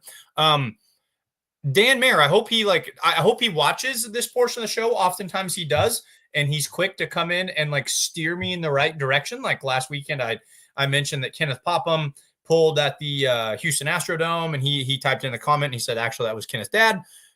So Dan, if you're out there watching and you've got some background information, fire up those keyboard fingers because I might need you. Here's what I have for tonight, some local stuff. Keith Hammonds is continuing to submit mega vintage pulling photos. This is Gary Hyatt. And that's the end of the story when it comes to that one, because that is all that I have. I don't think Keith will talk to you at a pull for forever. I don't know that Keith loves to like type out long messages on his phone, because I get the pictures of the trucks and sometimes I get names with them and I don't get a lot more. Interesting one about this one, and Keith pointed it out to me. All the tires are backwards on it. And that was something that pullers in the late 70s, early 80s in different classes were experimenting with. I know a couple of tractors ran backward tread tires. So backward tread tires on a 4-wheel drive puller. Thank you, Keith Hammonds, for that photo submission. Next picture, I'll throw it up here. This is a beautiful photo. I bet I looked at this picture when I was a kid 100,000 times. My dad took this photo, would have been around 92, 93, of course, Macon, Missouri, the Show Me Showdown. This is Jason Newell in the tractor that he calls Steel Dreams. I'm going to surmise this is a 7,500-pound super stock. And again, I don't have stories beyond it for that one. All I know is I can tell you, I can stand on the exact piece of earth where this photo is taken. I know right where it was taken. And it's obviously lined up behind, I'm assuming, Cokerham's G1000 Mini, could be Hull's Minneapolis Moline too, but a great looking 7,500-pound super stock tractor. And that's all the information I have on that. Going over to my buddy Jim Harmon, who just texted me and said that things are developing nicely at the Iowa State Fair, that things are coming together for his antique classes up there. Jim Harmon, a big pulling scholar, sent me this photo. This is J.C. Schumeyer in the Mr. Recycler. Yet again, that's all I have on this one. Jeremy Tyndall, hello. How are you doing? I know you've submitted some vintage pulling photos as well. And like always, fans, if you have vintage pulling photos, please send them my way. I still have several that we're going to put on the show, but if you've noticed, I haven't posted any on the Facebook page in a while. I am out. I have hit the end of my collection for ones I've posted. Still got plenty of time to make all of them on the show. But if you have vintage pulling photos and you want them on display, send them my way. Now, Jason Kinsey, this tractor I do know. This one I know not incredibly well, but certainly recognizably well. This is courtesy of Clayton Ullum. Of course, this is Jeff Hurt in the Running Bear. And this was my favorite version of the Running Bear. Kinsey, Jason, did you guys like the Agco version, or do you prefer the new Case IH version, or do you prefer the the gunmetal gray primer Case IH version? What is your favorite version? I'm always going to take Agco. Yeah. I'm always going to take Agco. I like different sheet metal.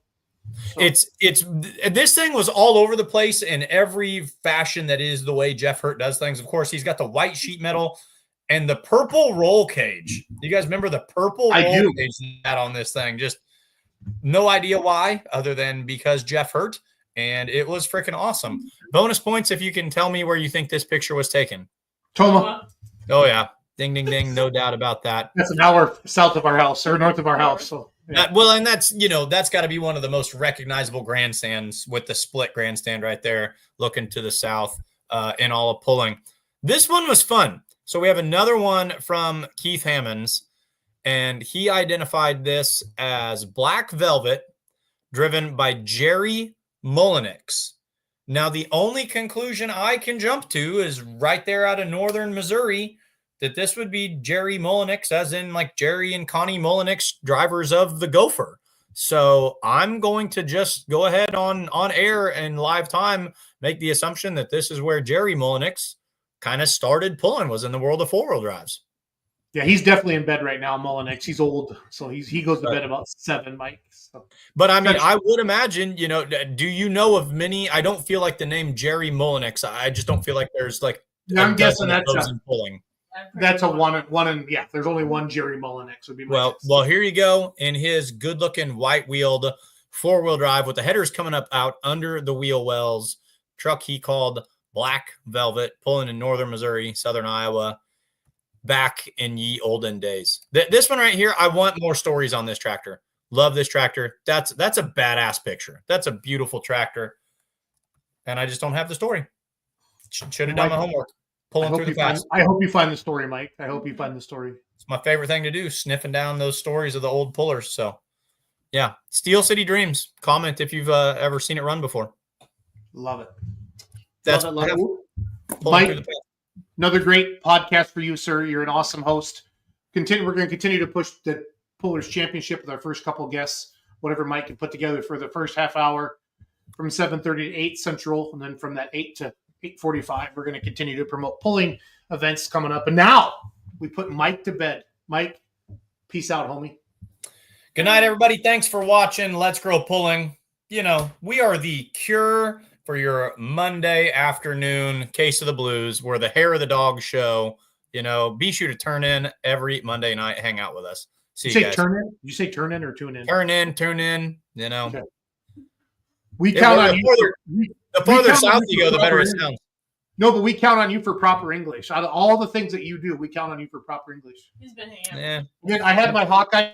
This is for all the Nebraska fans. Somebody said I had yellow mustard on my shirt, so it was kind of funny. Hey, I drove the Hawkeye collar. Okay, yes, you did. Yeah. I didn't do that on purpose. Massetti's got some garden tractors out there in Madera. Yeah. Maybe we're gonna do it. Mike, love you, bro. Peace out. I agree with Brian. Kick him. See you guys. Good night. Kick him out, Mike. Oh, I wanted. Hey guys, do some or anything. You said bring him on. No, you gotta play his video. Now kick him off. We're gonna do this properly. I'm training you. hi guys. You got it? You got it? Okay. Now, Kenzie and I are working through some producer type thing. This is that part of the show where we go out west to be a cowboy. My good friends, the Massettis. Massetti and Friends, welcome to the table. Brian owns MLM Motorsports. We talk to an MLM Motorsports Puller. Mm-hmm. Then we play Facebook Marketplace. James Massetti does amazing things. So, play thing. Right? I'll get that better one day. We do, yeah. Can we put that on? We need a better intro. Yeah. Write that down. Better intro for MLM Motorsports for Massetti and Friends. Brian, how are you, buddy? I'm doing great, Jason. How are you? Great. I am excited to have you on. I was not here last Monday. My daughter had a choir concert. She has a beautiful voice. She's awesome like her mom. I'm not very musical, but I can sing Ice Ice Baby. That's my... You can nail that one. Yep, sober Yeah. and drunk, and I've proven it both out there in Madera, California. So, I don't- what do we have? Let me look and let me see who's in makeup. Kyle Brock's in makeup. Trevor's in makeup with his little friends, and Uncle Steve. So I do not have a James. Well, I don't want to ruin your Monday night, but James is not going to. We can end the stream right now. Well, it's your show, and if you're that upset, we gotta have James we gotta take care of Kyle.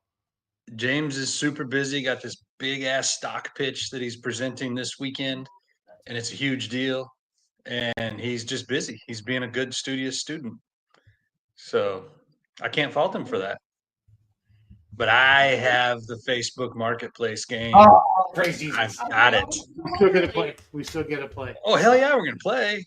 And James did it. And so, yeah, but we're looking forward to having our guest, our friend, Kyle Brock, join us. And we're going to bring him on last. We're trying to make this fancy. So Chandler wants me to make this more like the Pat McAfee show.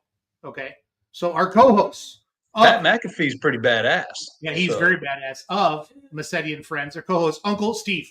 Sometimes he's sober, sometimes he's drunk, but it's never like in between. He's either fucking hammered or. That's the only way I operate. What's up, Steve? Hey, Brian. Looking good. Thanks for joining us. Oh, of course. You're back to your regular house again tonight.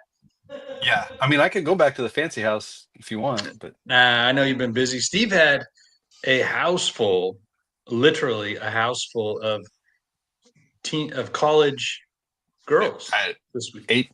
Eight 21 and 22-year-old college girls living with me for the last few days. And why is this, Steve?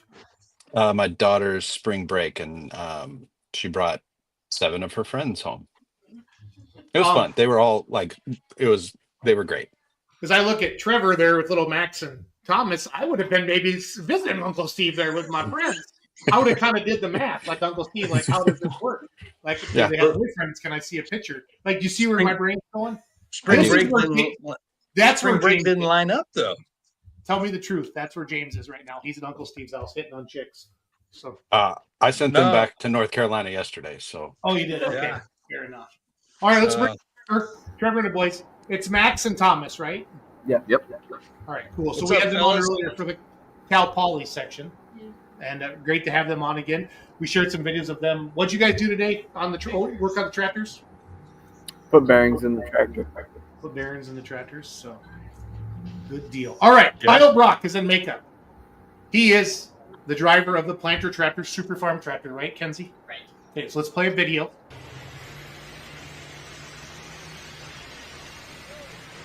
Whoa! Look out!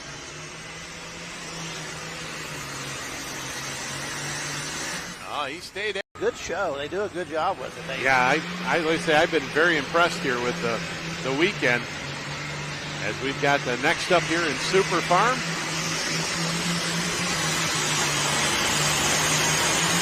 This is the planter tractor. This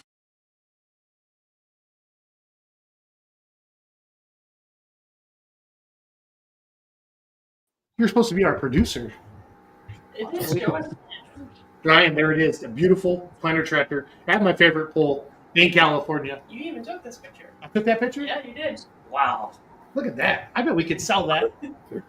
I want to give that to Kyle. I want to give that picture to Kyle. Can we I'll give get it to him? printed. You get it printed? Yeah. Kyle, I know you can hear me now. We're going to get this printed and sent to you, okay? Perfect. Thank you. Cool. Massetti, tell us about There your we guest. are. Kyle, thanks for joining us. No problem. Appreciate How you guys you. doing? Yeah, we're good. Good. How about yourself? Good. So, what is the name of your other tractor? We haven't I only named know- it yet. Oh, okay. The Okay, new cool. Then tractor, we'll let- we called it 7R, but we haven't named it yet. I've been kicking it around, but haven't come up with anything great. Okay, then I don't feel bad by not saying it, telling everybody else what your other tractor was, because I have no idea what to call it. So Yeah, but I don't we can get. I think Brian called it the Badass Super Farm today. Well, that is what I put in the text. Yes, I was but gonna call it Down and Dirty, but I don't know yet for sure. it's too pretty for that. I know. So, well, Kyle, we appreciate you joining us. Appreciate you pulling with us. If you don't mind, tell us a little bit about you, what you do when you're not out there tearing up the pull track. And I know you've got a partner in this if you want to mention him at all, but just tell us a little bit about yourself and what you do outside of pulling first. Yeah, so me and my partner Paul, we have a chopping company, and we do a bunch of custom farming here in Central Valley, down Fresno South mainly. Yeah, we started getting into pulling about 2 years ago. Our buddy Tony and Craig kind of pushed us into it, and we thought it'd be fun to have a little chopping rivalry, North and South Valley, do this on our downtime. So we just kind of went in full throttle and went for it. We bought planter tractor, and then 6 months ago we picked up the new one. So now we don't have to share. Very nice. But now, isn't chopping season and pulling season kind of the same time of the year? It is mainly these first couple pulls, right? I mean, usually by June 1st we're done chopping wheat, and then we have a little gap. Okay. August it'll start getting busy again, but we're gonna have to make time. Cool. And then you're gonna have to teach the Sousa boys how to do that too. They're micromanagers. Yeah. We're trying to enjoy it a little bit, so we're gonna make it a point to hit every pull this season for you guys. So well, cool. Looking forward to it. Yeah.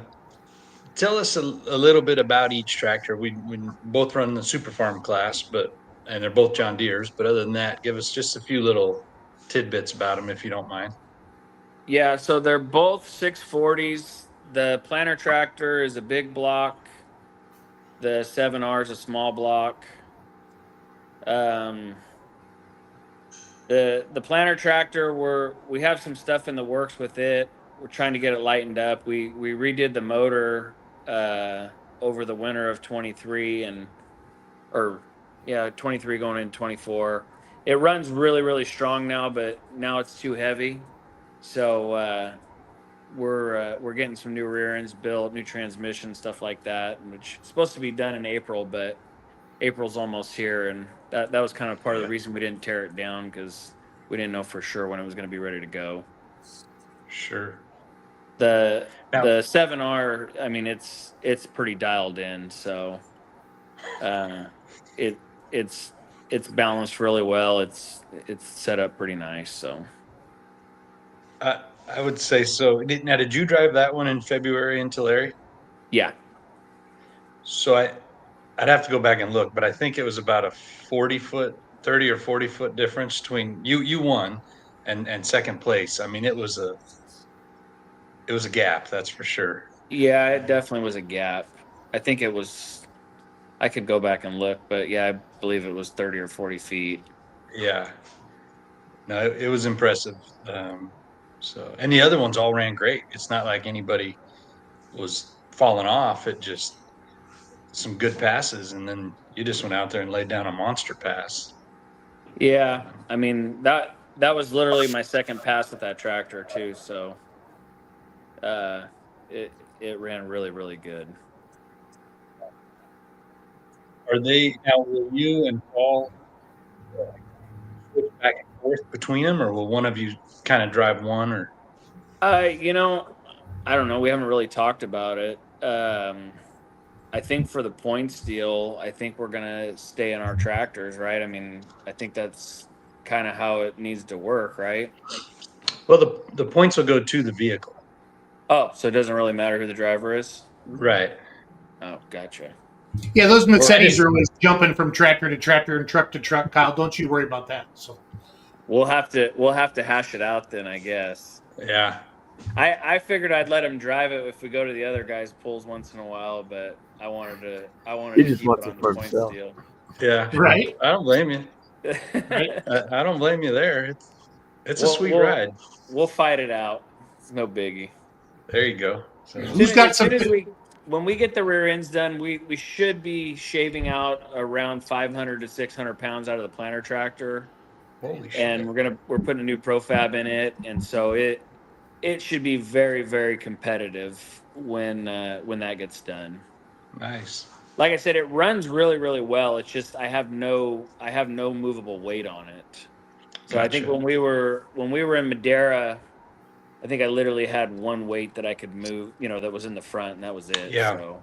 So we're messing with hitch height and tire pressure, just trying to keep it down. So Yeah. Well, makes that's it a part little of the tough. fun. Oh yeah. But now, so you said you guys got involved about 3 years ago, or when you bought the planter tractor. That was 2 your years ago, I think. Okay, that was your first involvement in tractor pulling? Yeah. Oh. Cool. Yeah, we were thinking about buying some antiques and starting like that, but Tony and Craig and those guys just kind of said, "Hey, if you're gonna do it, let's just do it." And Yeah. we went and watched them, but yeah, as far as pulling, that was our first go around. So the planter tractor, did you guys build that, or did you buy it or build it? No, Or we bought it. We bought it Okay. and then blew it up pretty quick. I think we had like 3 or 4 pulls with it and blew it up. So Did that come from California? Or did you come from the Midwest? Where'd it come from, Kyle? that one came from Tennessee. Okay. And it was running Super Farm out there? Yeah, I was running Super Farm out there. Out there, it was running NTPA. So we converted it over to PPL, added a cooler and everything once we redid the motor and all that. Is that where the weight came from then, when you put the cooler on, probably? Yeah, it was balanced out a little bit better, quite a bit better, but it didn't have near the power it has now. Oh, no, the cooler does a lot. Yeah. The cooler does a lot. Yeah. Who works on your tractors, Kyle? Engine rebuilding, Joe Bush Ag. Okay. So they've been great. They've been really, really helpful. So Yeah, they know what they're doing in the Super Farm Thank world. you. They do an amazing job. They do an amazing job. And the 4.1 Limited Pros, they got some good pieces out there. You see some of their tractors at Louisville competing at the highest level. So yeah, no, they're some solid people. Really, really good to do business with. good deal. Good deal. Well, any pictures of the new one anywhere, Kyle, on Facebook or anywhere? I don't know if there is or not. I mean, I can send you some. Yes. Please. Yeah, I can send you some of the pull on Tulare. I think we have some. We went to Cloverdale with it. I think we have a few pictures from their video. Okay. I can send you some of that. Like this year? Like 25? Like a few Yeah. months ago? Yeah. Well, not Cloverdale. Yeah, Cloverdale. Because it was Shipshawana before, right? I got the all-star producer here. Kenzie was there. It's a 7-hour sheet metal, you said? Yeah. Yeah, literally, I bought that tractor from Peter Norton and I shipped it to Joe Bush. We were planning on flying out there to watch him dyno it. And, Kyle from Joe Bush said, "Hey, why don't you just take it to this pull? It's not too far." So we What night did you decided pull at Cloverdale? we pulled the 9300 Super Farm. Qualifying, I think, was Friday, and the finals were Saturday. So Paul actually drove it to qualify Friday. We ran it in the 9500 Super Farm, but I got DQ'd. I had some jitters. I'm not gonna lie. It was pretty intimidating. That's all right. Was it afternoon or Friday afternoon or Friday night? Yeah, they were both evening sessions. Oh, okay. So Paul ran the qualifying pool on 9300 Super Farm, and then I ran the finals the next night.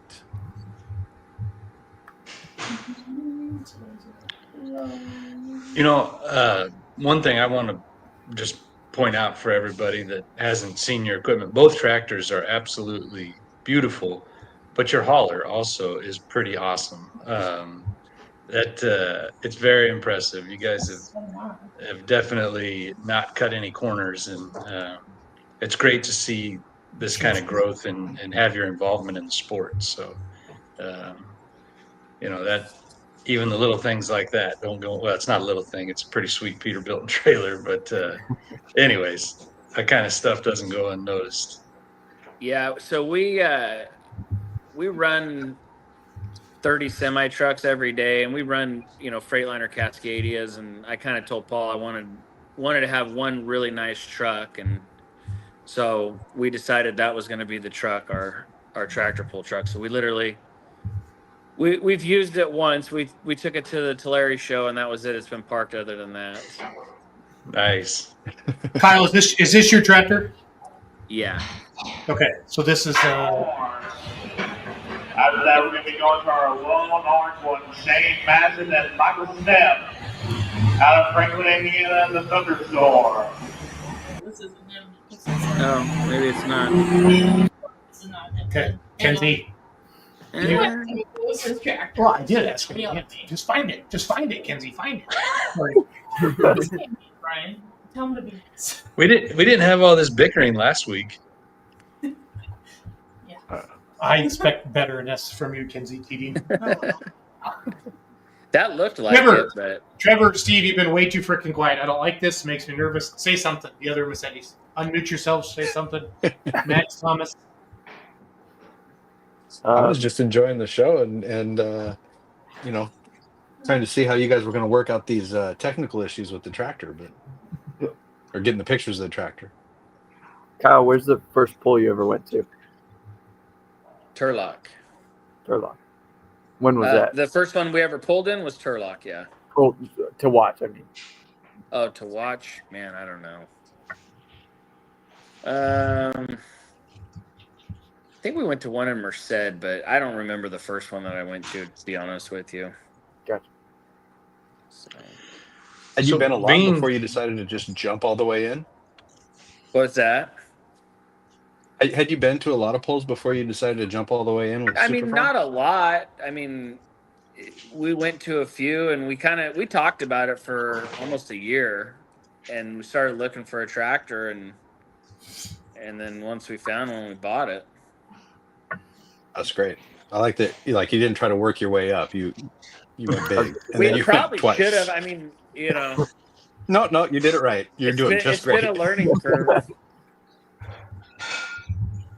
So. But it'd be a learning curve no matter what, even if you kept jumping exactly. up. Exactly.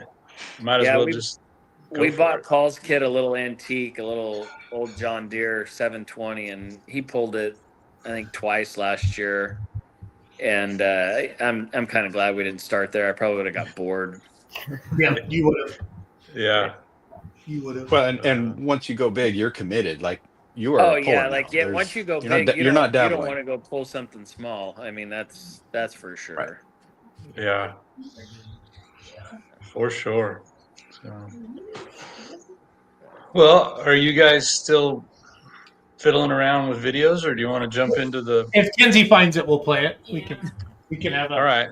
We can always interrupt the game. Well, so Kyle, the first portion of our show, we get to know a guest, and we definitely appreciate you coming on and being a puller and becoming a friend of ours. We appreciate that. But then we usually turn it over to James, my younger son, who has this pretty cool Facebook Marketplace game.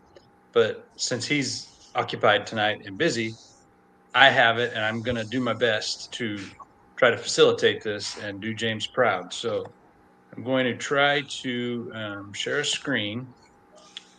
I might need Christy in here.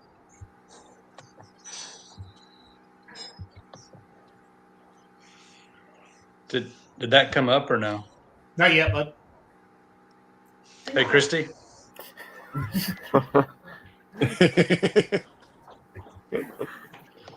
So if I go over here to present,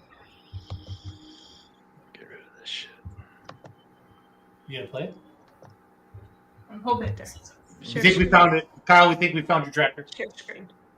But it doesn't work. Hopefully, it wasn't the DQ run. No, it's not. I watched it. It is what it is. We've all done it. What we have to do, we have to get over here. No, that's not it. I don't think. It's got stickers on the front. No, Your that's computer not it. will just find a new one for you. It's okay. I mean, you went out there to video that.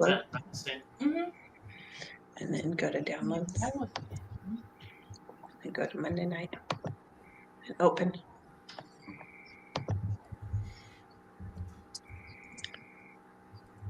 But it's not uploading right there. Oh shit! So we should have done that earlier. Should have done it earlier. All right, we're uploading the slides, so I apologize, but I'm new to all this. But hey, James's absence is only this 1 week, though, right, Brian? Man, I hope so. Do you guys have any questions for Kyle? Well, I want to know what he did to get disqualified, but I felt bad about asking. I'll be out of bounds. They do it a little bit different there. So there's a guy that pulls you up, or they obviously, you're not running. They hook you up. Guy tells you to start the tractor, pulls you forward, takes slack out of the chain, gives you thumbs up. There was another guy that walked up after that had his eye on the flagger and his hand up to me to stop. He gave the flagger the thumbs up, looked at me, gave me the thumbs up, and walked away. It's really smoky in there, so you can't see. And like I said, it was literally, I just bought this tractor. I never drove it, much less sat in the seat for more than an hour. And the sled lights turned green, and I saw it in the stack.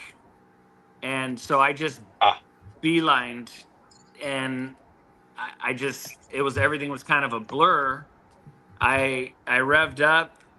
I go to take off. I look up, and the flagger has both flags in his hand, waving red and waving green as I'm taking off. So I kind of hesitated when the red went around, and then green came back around, and so I went again, and I got disqualified. It happens. That's too bad, but easy to happen, especially you get the thumbs up, you see the green light. Well, yeah, nerves it are was going. something That makes sense. Yeah, I mean, I'd never been into an indoor pool before. I was in a brand new track that I was already kind of nervous about. I was like, man, is this thing even going to make it down the track? Is it going to, I had all this stuff going through my head. And like I said, I'd never had an indoor stack on, right? And so the sled lights turned green, and that's all I saw in the stack was the green lights. And so I just went for it. Was it a good pass at least? Makes sense. No, because I let off halfway through. Oh, shit. It was a terrible pass. I wish I would have made a full pass. I would have felt a lot better about More myself. distance. Let's see where he goes.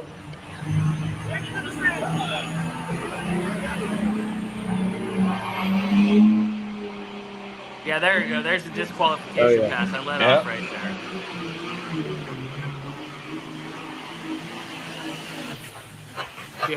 She had to embarrass me and put the disqualification pass on the first one. See? The only one I could find. Yeah, Massetti has Even to the pay 9,300 pound class. That was 9,500 pounds. Massetti has to pay us more for us to be nice to people, Kyle. So it's all good. We're not there yet.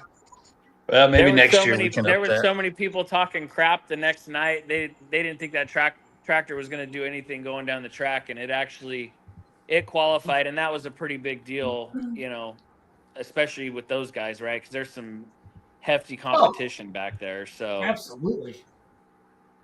Absolutely. That's great. It's in my mind. I was seeing you like he waves it back and forth, and you get the red, you let off. You get the green, you hit it again, and you. That was what I was can expecting. guarantee Like, you, I didn't even pull the data off the tractor, but I know I let off at least twice watching the videos and stuff. And, well, you kept and it seeing a was red just- flag. I get it. Well, and even the guy down at the end was doing the same thing. And so I saw red and green. So I let off and I hesitated, and then I saw green and just gassed it again. Yes. I went and talked to the gentleman that put it on at, you know, afterwards, and I kind of told him, I said, hey, you know, I'm not denying that I probably, you know, jumped the gun, but that was pretty confusing how the flags were. And they did a lot better job the second night. It was a good deal. I mean, I get it, right? They're pushing a lot of tractors through there really fast, and I mean, things happen. So Sure. I was just super stoked. Paul drove the next night, and I think we qualified like fourth on the first night for 9,300 pounds. So that was awesome. Because like I said, I mean, those guys are super competitive back there, right? Very, very, very competitive. Our competitors here, like Tony and Craig, they're worried about polished chrome and things like that. We're those guys back there, they don't care about any of that. They want to be number one. Hey, Kyle, who is Rory Phillips? I have no clue.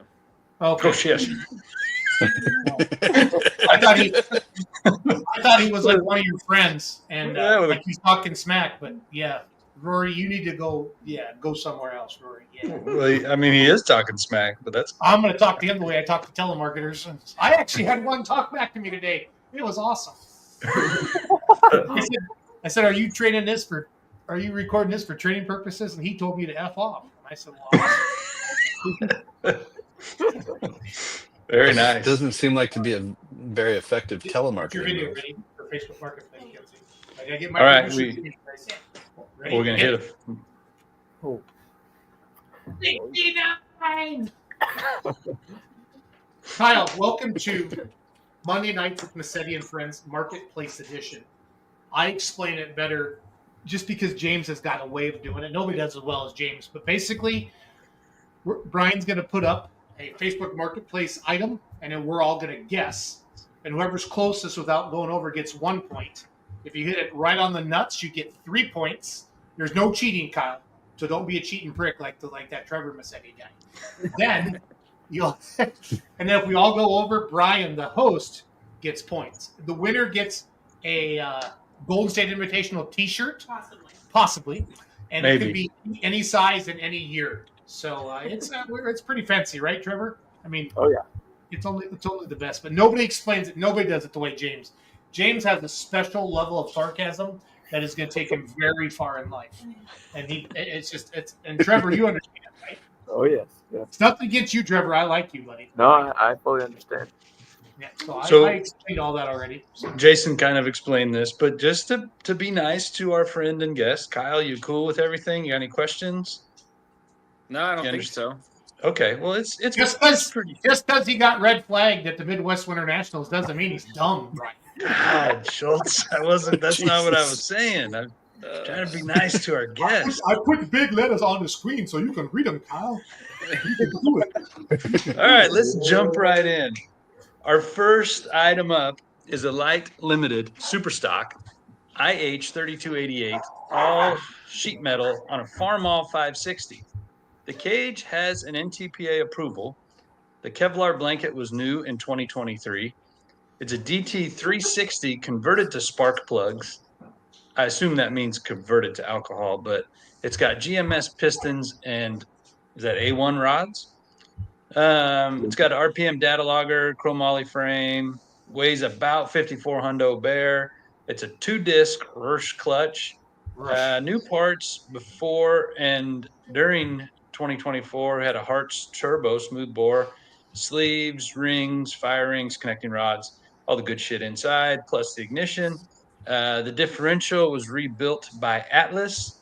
It's got a new pressure lube setup with bull pinion squirters. It has been pulling WTPA and NTPA Region 3, and the reason for offering is he wants to retire from pulling. So here we have a beautifully flagged out, light limited super stock pulling tractor. So we're going to start ladies first. Kinsey, where are you at on this tractor? 49,000. 49. Uncle Steve, how about you? I'm the least likely person to know the value of this. I'm going to go with 60,000. Okay. Well, Kyle, I think you've probably most recently bought a pulling tractor of this whole group. I know not a light limited super stock, but what are you thinking on this one? I was thinking 65. Okay. Mr. Schultz. 65001. You're such an asshole. Wow. To the guest. I can't even put Brian in the penalty box. You can't. Not today. You can't. But you don't do that stuff to our guests on the first round, Jason. Hey, all right. It's a competition. It's a competition. T-Dog, what do you got? I'm gonna go 68. Okay. Max and Thomas have to play too. What? Well, guess what? The next name I was going to call is Max. Right. 63. Wow, we are all in there tight. Thomas, what are you thinking? 69. Obviously. Yes. We needed an Uncle Kevin. Yeah.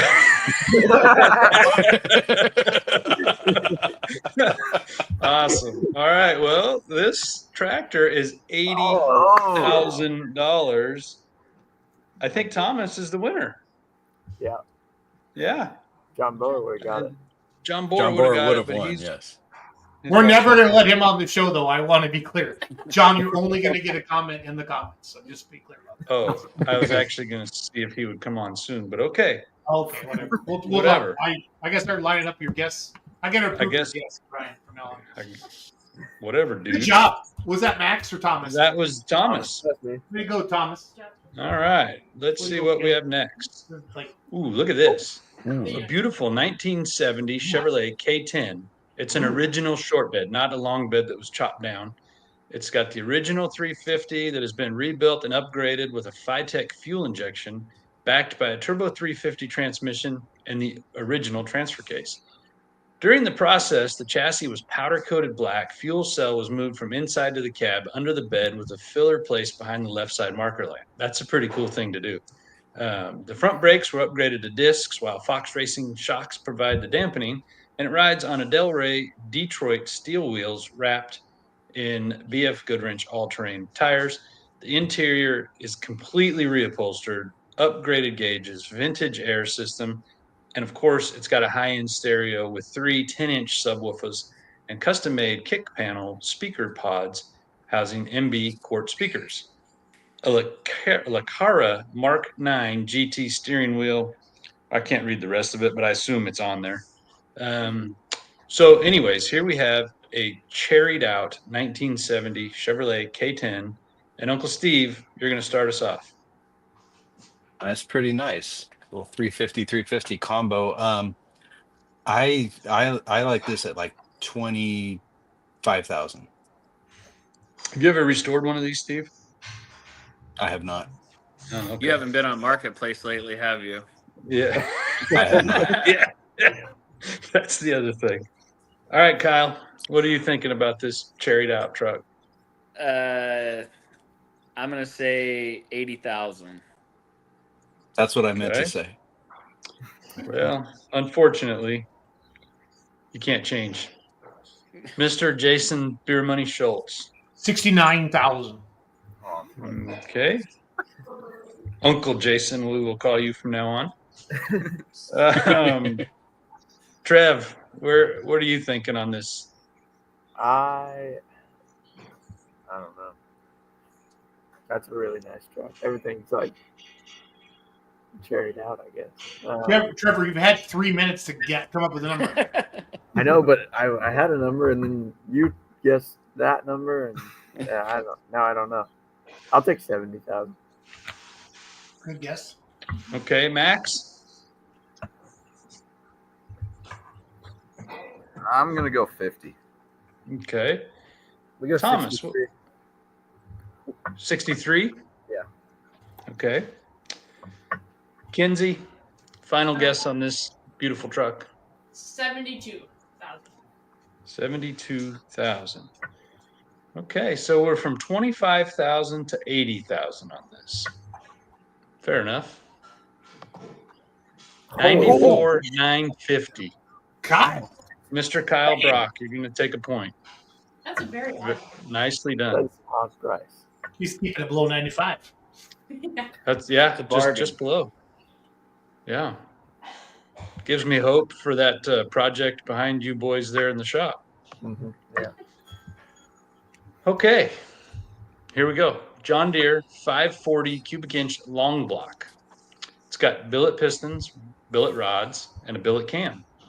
It's an 8-1 block, 8-1 crank, and 55 series head, which is fresh. Crank and bearing have 1 pass on them. Pistons have 2 seasons on them. Add your fuel, air, oil pan, manifolds, and you can go pulling. It's a very strong engine. Kyle, would this work as a like a backup for you guys, or is it totally different? Little undercubed. Little undercubed. Okay. Well, shit, we don't want that then. But Kyle, why don't you lead us off? Tell us what you think this one might be going for. I'm gonna say 40,000. Okay. Mr. Jason. 45. Okay. How about it, T-Dog? $4,690. No, wait, that's not what I meant. Yeah, I'm gonna do that actually. I'm pretty sure. That's not what I meant to do, but I think I'm gonna stick with it actually. Yeah, after I looked at the specs really good, yeah, I think you're a lot closer than I am. So you're saying under $5,000? Is that what I heard, Trev? 4,690. That's not what I meant to say, but then I said it. So yeah, I'm gonna stick with it. Okay. Max and Thomas, is Trevor looking shit up on his phone to try to get prices? No. Okay. All right, Max, you throw out a number for us, please.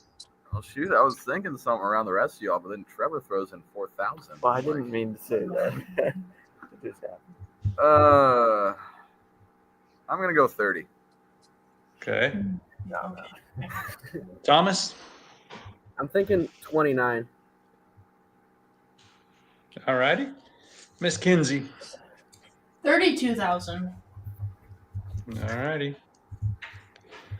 Uncle Steve, I know you've bought a lot of John Deere 540s in your life. What do you feel like this one might be worth? Is there a guess between 4690 and 29,000? No, not yet. There's not. 4691. Oh shit! What an uncle. Sorry, Trev. That's fine. Hey, it's a game. That's right. All right. Whoopsies. $40,000 on the money, Kyle Brock. Very nicely done. Nicely done. Wow. That's a 3-pointer. That's a light To be fair, he is the And most. Kyle now has to leave the show.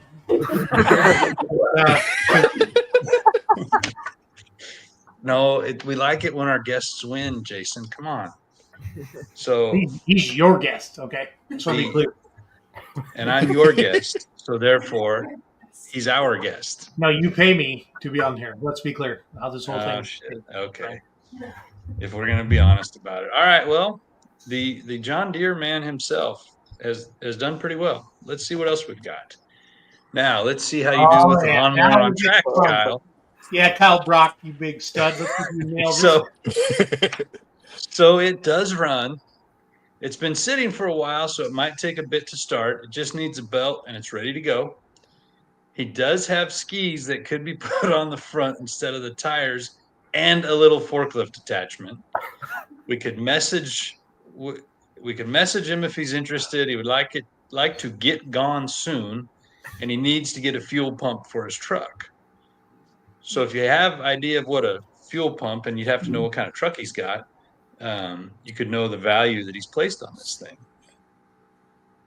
But anyways, it's a pretty cool lawnmower on tracks. And Jason, we're going to start off with you this round. 1,200. 1,200. Okay. T-Dog?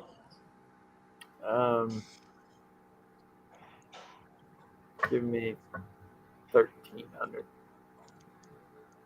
1,300. Max? I want 15. Okay. I want 900. 900 goes to Thomas. Kenzie? Let's do 1,100. 1,100. Uncle Steve? I like that guess. I'm gonna go $1,000 on the nuts. 1,000 on the nuts. All right, Kyle. What are you thinking when you just your first thought? You see this lawnmower on tracks. Like This guy's been messing around. I'd agree. Is that something you could use in the chopping industry, or? Man, I don't know what I'd use that for. Well, what if it snows all of a sudden? It has a forklift attachment. It has a forklift attachment? Yeah, I forgot about that part. And skis. And skis, yeah. What was the high and the low bid? So right now our low is 900 and our high is 15. I'm gonna go 1501. That's a good bet. I really that like is a strong move. Let's see where we're at. Oh shit! Oh, I knew I should have went less. 600. You guys know what that means? High as a kite when he built it, so I thought Uncle Brian gets the point. Yep. I'm gonna get a point on that one. Thank you all for the point. I appreciate it. James Hey, appreciates it Kyle, also. the video that Sarah, your wife, sent me, I'm assuming, is that from Tulare? Which tractor is it? I can't tell. Is it the 5020 or the 7R? Looks like the 7R. Probably. I thought her comment said she had one from Tulare. Maybe not. Yeah, no, that's what I'm looking for. So this was the winning pass. Yeah, Tulare? that's the winning pass. She just popped out and told me. Okay, cool. And you're driving it? Yeah. Thank you. You want to go to that now, or you want me to keep? No, I'm going going to on? post it. I'm going to post it on the social media. I just want to make sure I did it right. All right, maybe we could watch it later. Yeah. All right. Wow. Next up, we have a wedding dress. 69. It was listed a while ago and got a ton of interest, but wasn't ready to let go of it. But now she's ready. I assume she is listing it. I don't know if it's him or her. But anyways, the dress is fitted size 0 to 2, and she is 5'7". But she doesn't come with the dress, from what I'm understanding here. So, Trev, do you know anything about wedding dresses? No, I was gonna say I feel like that's the worst. I'm the least qualified here. Well, you're just next up. That's just how it goes. Yeah, I know. So, I don't know. Throw something out there. I'll take $69. Okay. I mean, for that price, what the hell? Max, do you have any knowledge or any experience with wedding dresses? I've always heard they're ridiculously expensive. Okay. $5. Well, what do you think this one's listed for? $600. Okay. Thomas? Well, naturally, $690. Oh, shit. Kinsey, what are you thinking about this wedding dress? 3,000. Whoa. Whoa. She doesn't come with. Oh, all right, Uncle Steve. You got any insights like on that. wedding dresses? Yeah. I just like that Max thought like a ridiculously expensive wedding dress was $600. Yeah. My wife's wedding dress had was it peacock feathers? They were white, but they were like dyed white peacock feathers, and they had to sew her into it, if you can believe that. Or anyway, it was a little fiasco. I am gonna go. I think Kinsey's much closer than the rest of these folks, but I'm gonna go a little bit lower. I'm gonna come in at 2,400. 2,400. Kyle, well, first of all, I didn't ask you earlier, but how long have you been married? Almost 2 years. Oh, shit! congratulations. So you've got probably the most newlywed. recent experience with congratulations. But so what are you thinking on this wedding dress? I don't know. There looks like there's some emotional attachment, so she's probably got a few bucks built in for that. But I'm gonna go with 691. 691. Solid guess. Really? All right, Mr. I do home loans. What are you thinking about this wedding dress? So I don't know if I pop in between Uncle Steve and Ken's, or do I just say 2,000? I'm gonna go 2,000. 2,000. Okay, bold move. Okay, well, let's see what this little hussy wants for this wedding dress. Holy shit! I was gonna say You nailed it, Kens. the one thing I did right up the show. The wedding dress. The only thing I can think of is, how did you unsew your wife for your wedding night? No, I couldn't. We can't talk about that. It's a family show, guys. To cut yeah, that's a good point. But I literally had to use a knife to cut away the thing that they sewed up. I did not cut her. I knew your Massettis were kinky. Wasn't quite that, but yeah. Good job, Kenzie. Big ass poultry house and 35 acres. I love her. So that's my ad. This is our last slide of the night. So if you remember, not only do we want to guess the price, but then we're going to try to determine where it is. So as Jason noted, this is a big ass poultry house and 35 acres. It's a 2-house breeder farm, egg house. Right now, I think eggs would be a good business to be in. The farm has 240 by 400 houses built in 2004. The farm grows for Avagian. The farm has a gross annual income of $209,600 plus a bonus of up to $26,000. The farm comes with 35 acres with creekside frontage, new big Dutchman 360 feeders, new heaters, brand new Duraslat slats. That's a key right there. The fans are only 3 years old, got LED lighting, new gravel drive all the way around the barns, new mini split AC in the break rooms and in the egg collection rooms. There's several parts, motors, tools that go with the farm, and the farm does not need any updates. Clearly, it is a beautiful piece. The creekside, geez Louise, value's just going up and up on this. I don't know. Thomas, you're going to lead us. Oh, I'm sorry, Max, you're going to lead us off on this one. Crap. Do you have any experience? $600 or area first? Price. What's that? Do I guess price or area first? Oh, I'm sorry. Let's do price first. Price first.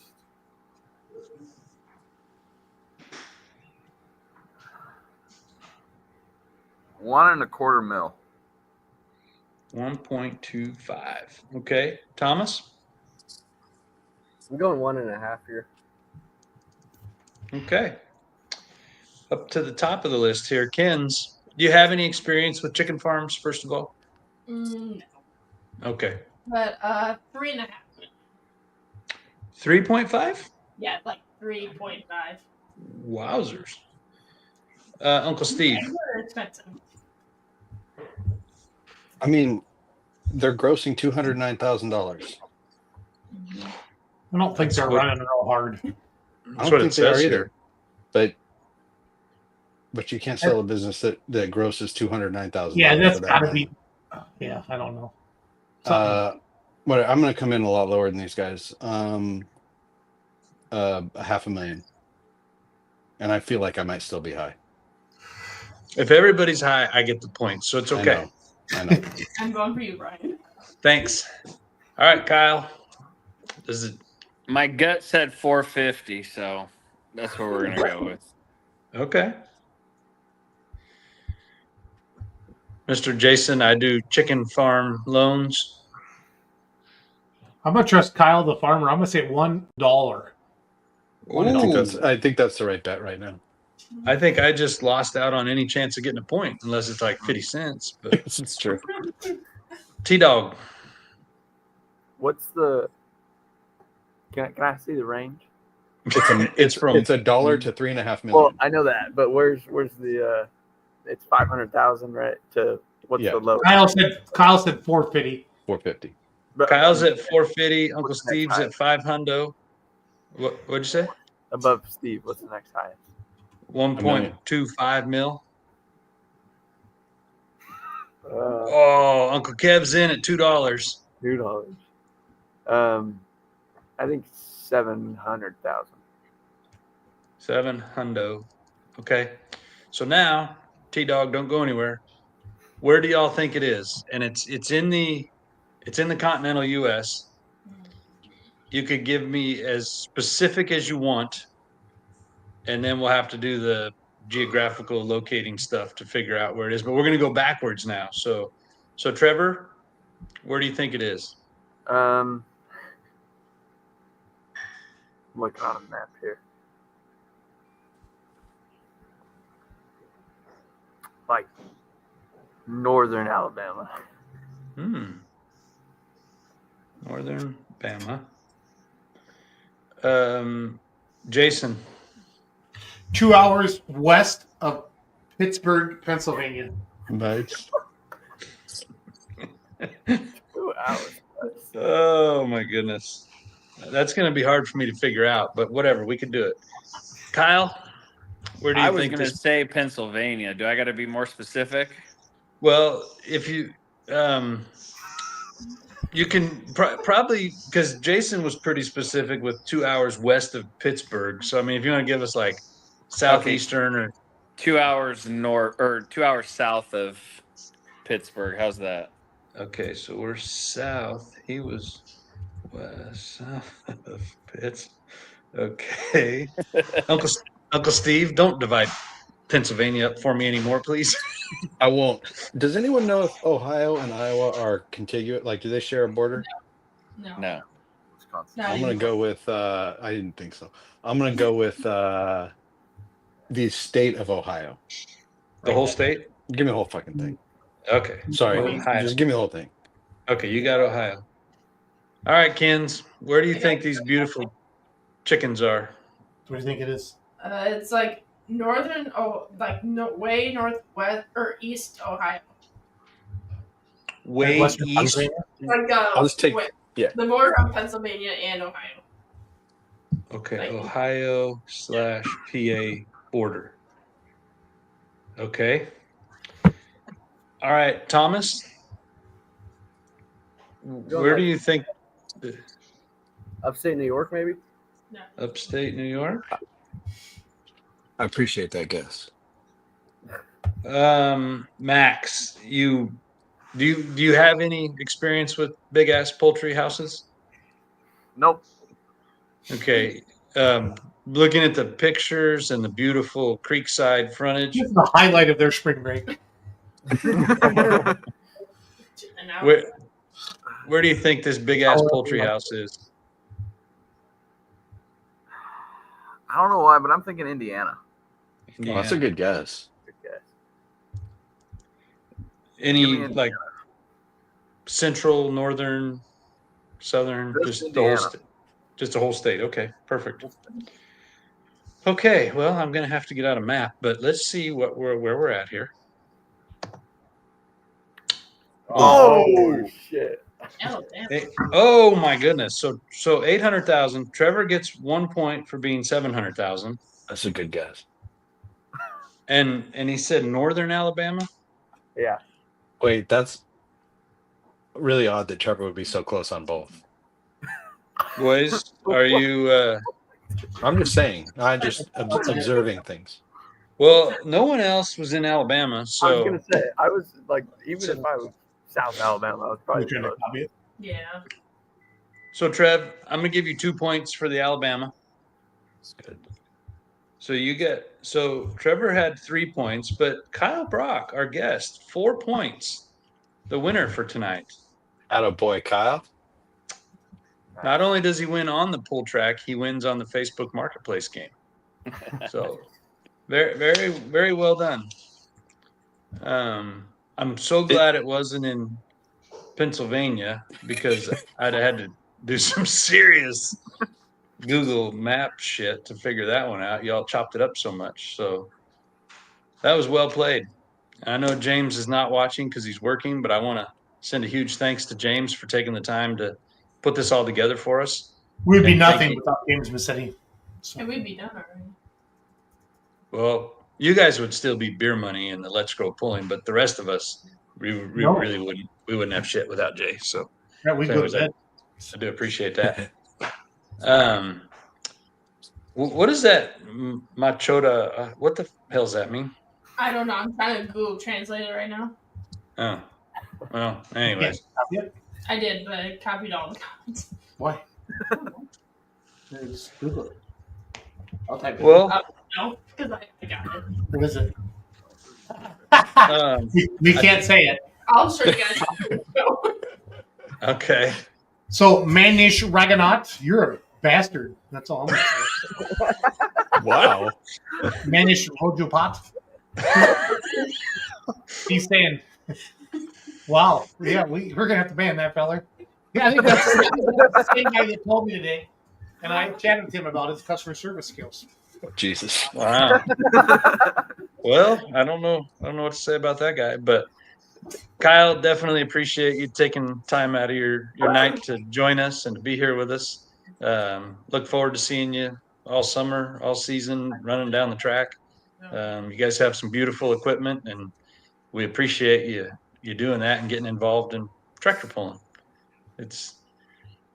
Although this group here may not prove it, but it's a good group of people, and but no, I do think most everybody involved is pretty awesome, and I'm sure you've already found that. But yeah, definitely. Anyways, we're glad you're part of the deal now, and Uncle Steve, Trev, Max, and Thomas, appreciate you guys. Kyle, move your Jason- head. Kyle, move your head to the left just a little bit. To your left, right. Nope, the to other way, left, the other way. The other way. Okay, stop. Right there. Nope, to the back- right. back in the middle. Right there. Yes. Hey, you guys remember that movie with the pagan guy? What was that from? Steve, that funny ass movie with the pagans. Oh shoot. From how long ago? Our childhood. Oh. I don't have a great memory. Oh, it's Jason. funny. Kyle, it's funny. I like the long word above you. No, it was. thank I'll you. find it. I'll dream about it tonight. So. Oh, well, that's cool. Kyle, we appreciate you coming on. We appreciate you being a tractor puller because you hate your money, just like the rest of us. And we applaud you for that. It's a special talent that ones require. Your wife name is Sarah, so is mine. She has an H though, and mine doesn't. We'll have to work that out later this fall at the Golden State Invitational. But all in all, life is good. It's always great to have Uncle Steve. You know, it's kind of nice not having Kevin. I'm not gonna lie. He's watching. No, but and it was nice not having Kevin. We have to put this on the thing. Dragnet. John Moore is right. There you go. From the 80s. It was nice not having Kevin. Now he'll see that. And that'll make me super happy. Ouch. Yeah, the movie was Dragnet. Real quick, Google image Dragnet, pagan gods. I have to show Kyle what I was talking about. I don't want to think I'm goofier than I really am. Ryan, talk for a second. Well, Kyle, one thing I did want to ask you, seeing as how you're fairly new to the sport of pulling, is there anything you see that I mean, like some of us have grown up in it and it's just the way things have been done forever, whatever. Is there anything you see that you think could be changed for the better, either with running shows or, just anything, your thoughts, anything you've like, well, hey, this should be done differently or better, or any random thoughts like that? I mean, the only thing I can say is I think you guys do a great job putting the shows on. Some of the tracks could be a little bit better. That would probably be my biggest thing, right? You look in the Midwest, I mean, everything's pretty consistent and really good dirt, and here we have quite a bit of beach sand, but right. Unfortunately, that's where our pools are, fairgrounds, rodeo arenas, whatnot. But no, you're right. We and that's something we've been working on for years, just trying to do the best we can with what we have. At least, make it the best that it can be there. It's definitely not always the best. You guys definitely do that. I'll give you that. I mean, I appreciate that. We've been to some other pools, and you guys definitely do your best to try to make it the best it can be. Well, we have a vested interest in that too, with equipment running down the track. So, I mean, it's the whole reason we do any of this is because we're pullers, and it's the only hobby I've ever had. So, we besides Facebook Marketplace host. I'm a fill in, I can fill in when we need to. But anyways, unless anybody has anything else, Kyle, I really appreciate you joining us, being with us, and like I said, look forward to seeing you. Well, I guess a couple of weeks we'll be back down in your neck of the woods. So a couple more weeks, huh? 3 more weeks. I think so. Yeah. So good. Cool. All right. Well, boys, thanks for having me on. Well, we appreciate it. And Jason and Thank Kenzie, you, Kyle. thank you guys. Max, Thomas, appreciate you fellers. Trevor, T-Mass, Steve-O, Brian, Kenzie, high five. Jason. Peace out, homies. Thanks. See you guys. Thank you. Good night.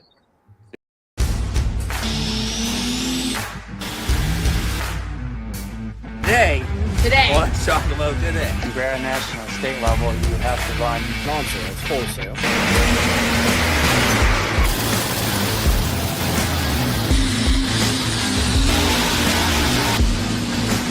Is 9,000.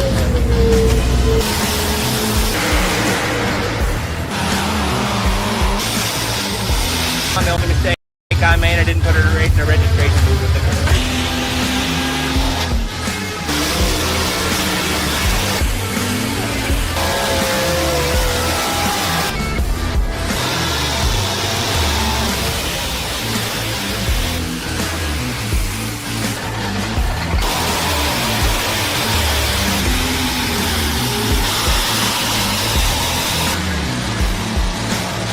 Just this ever evolving story.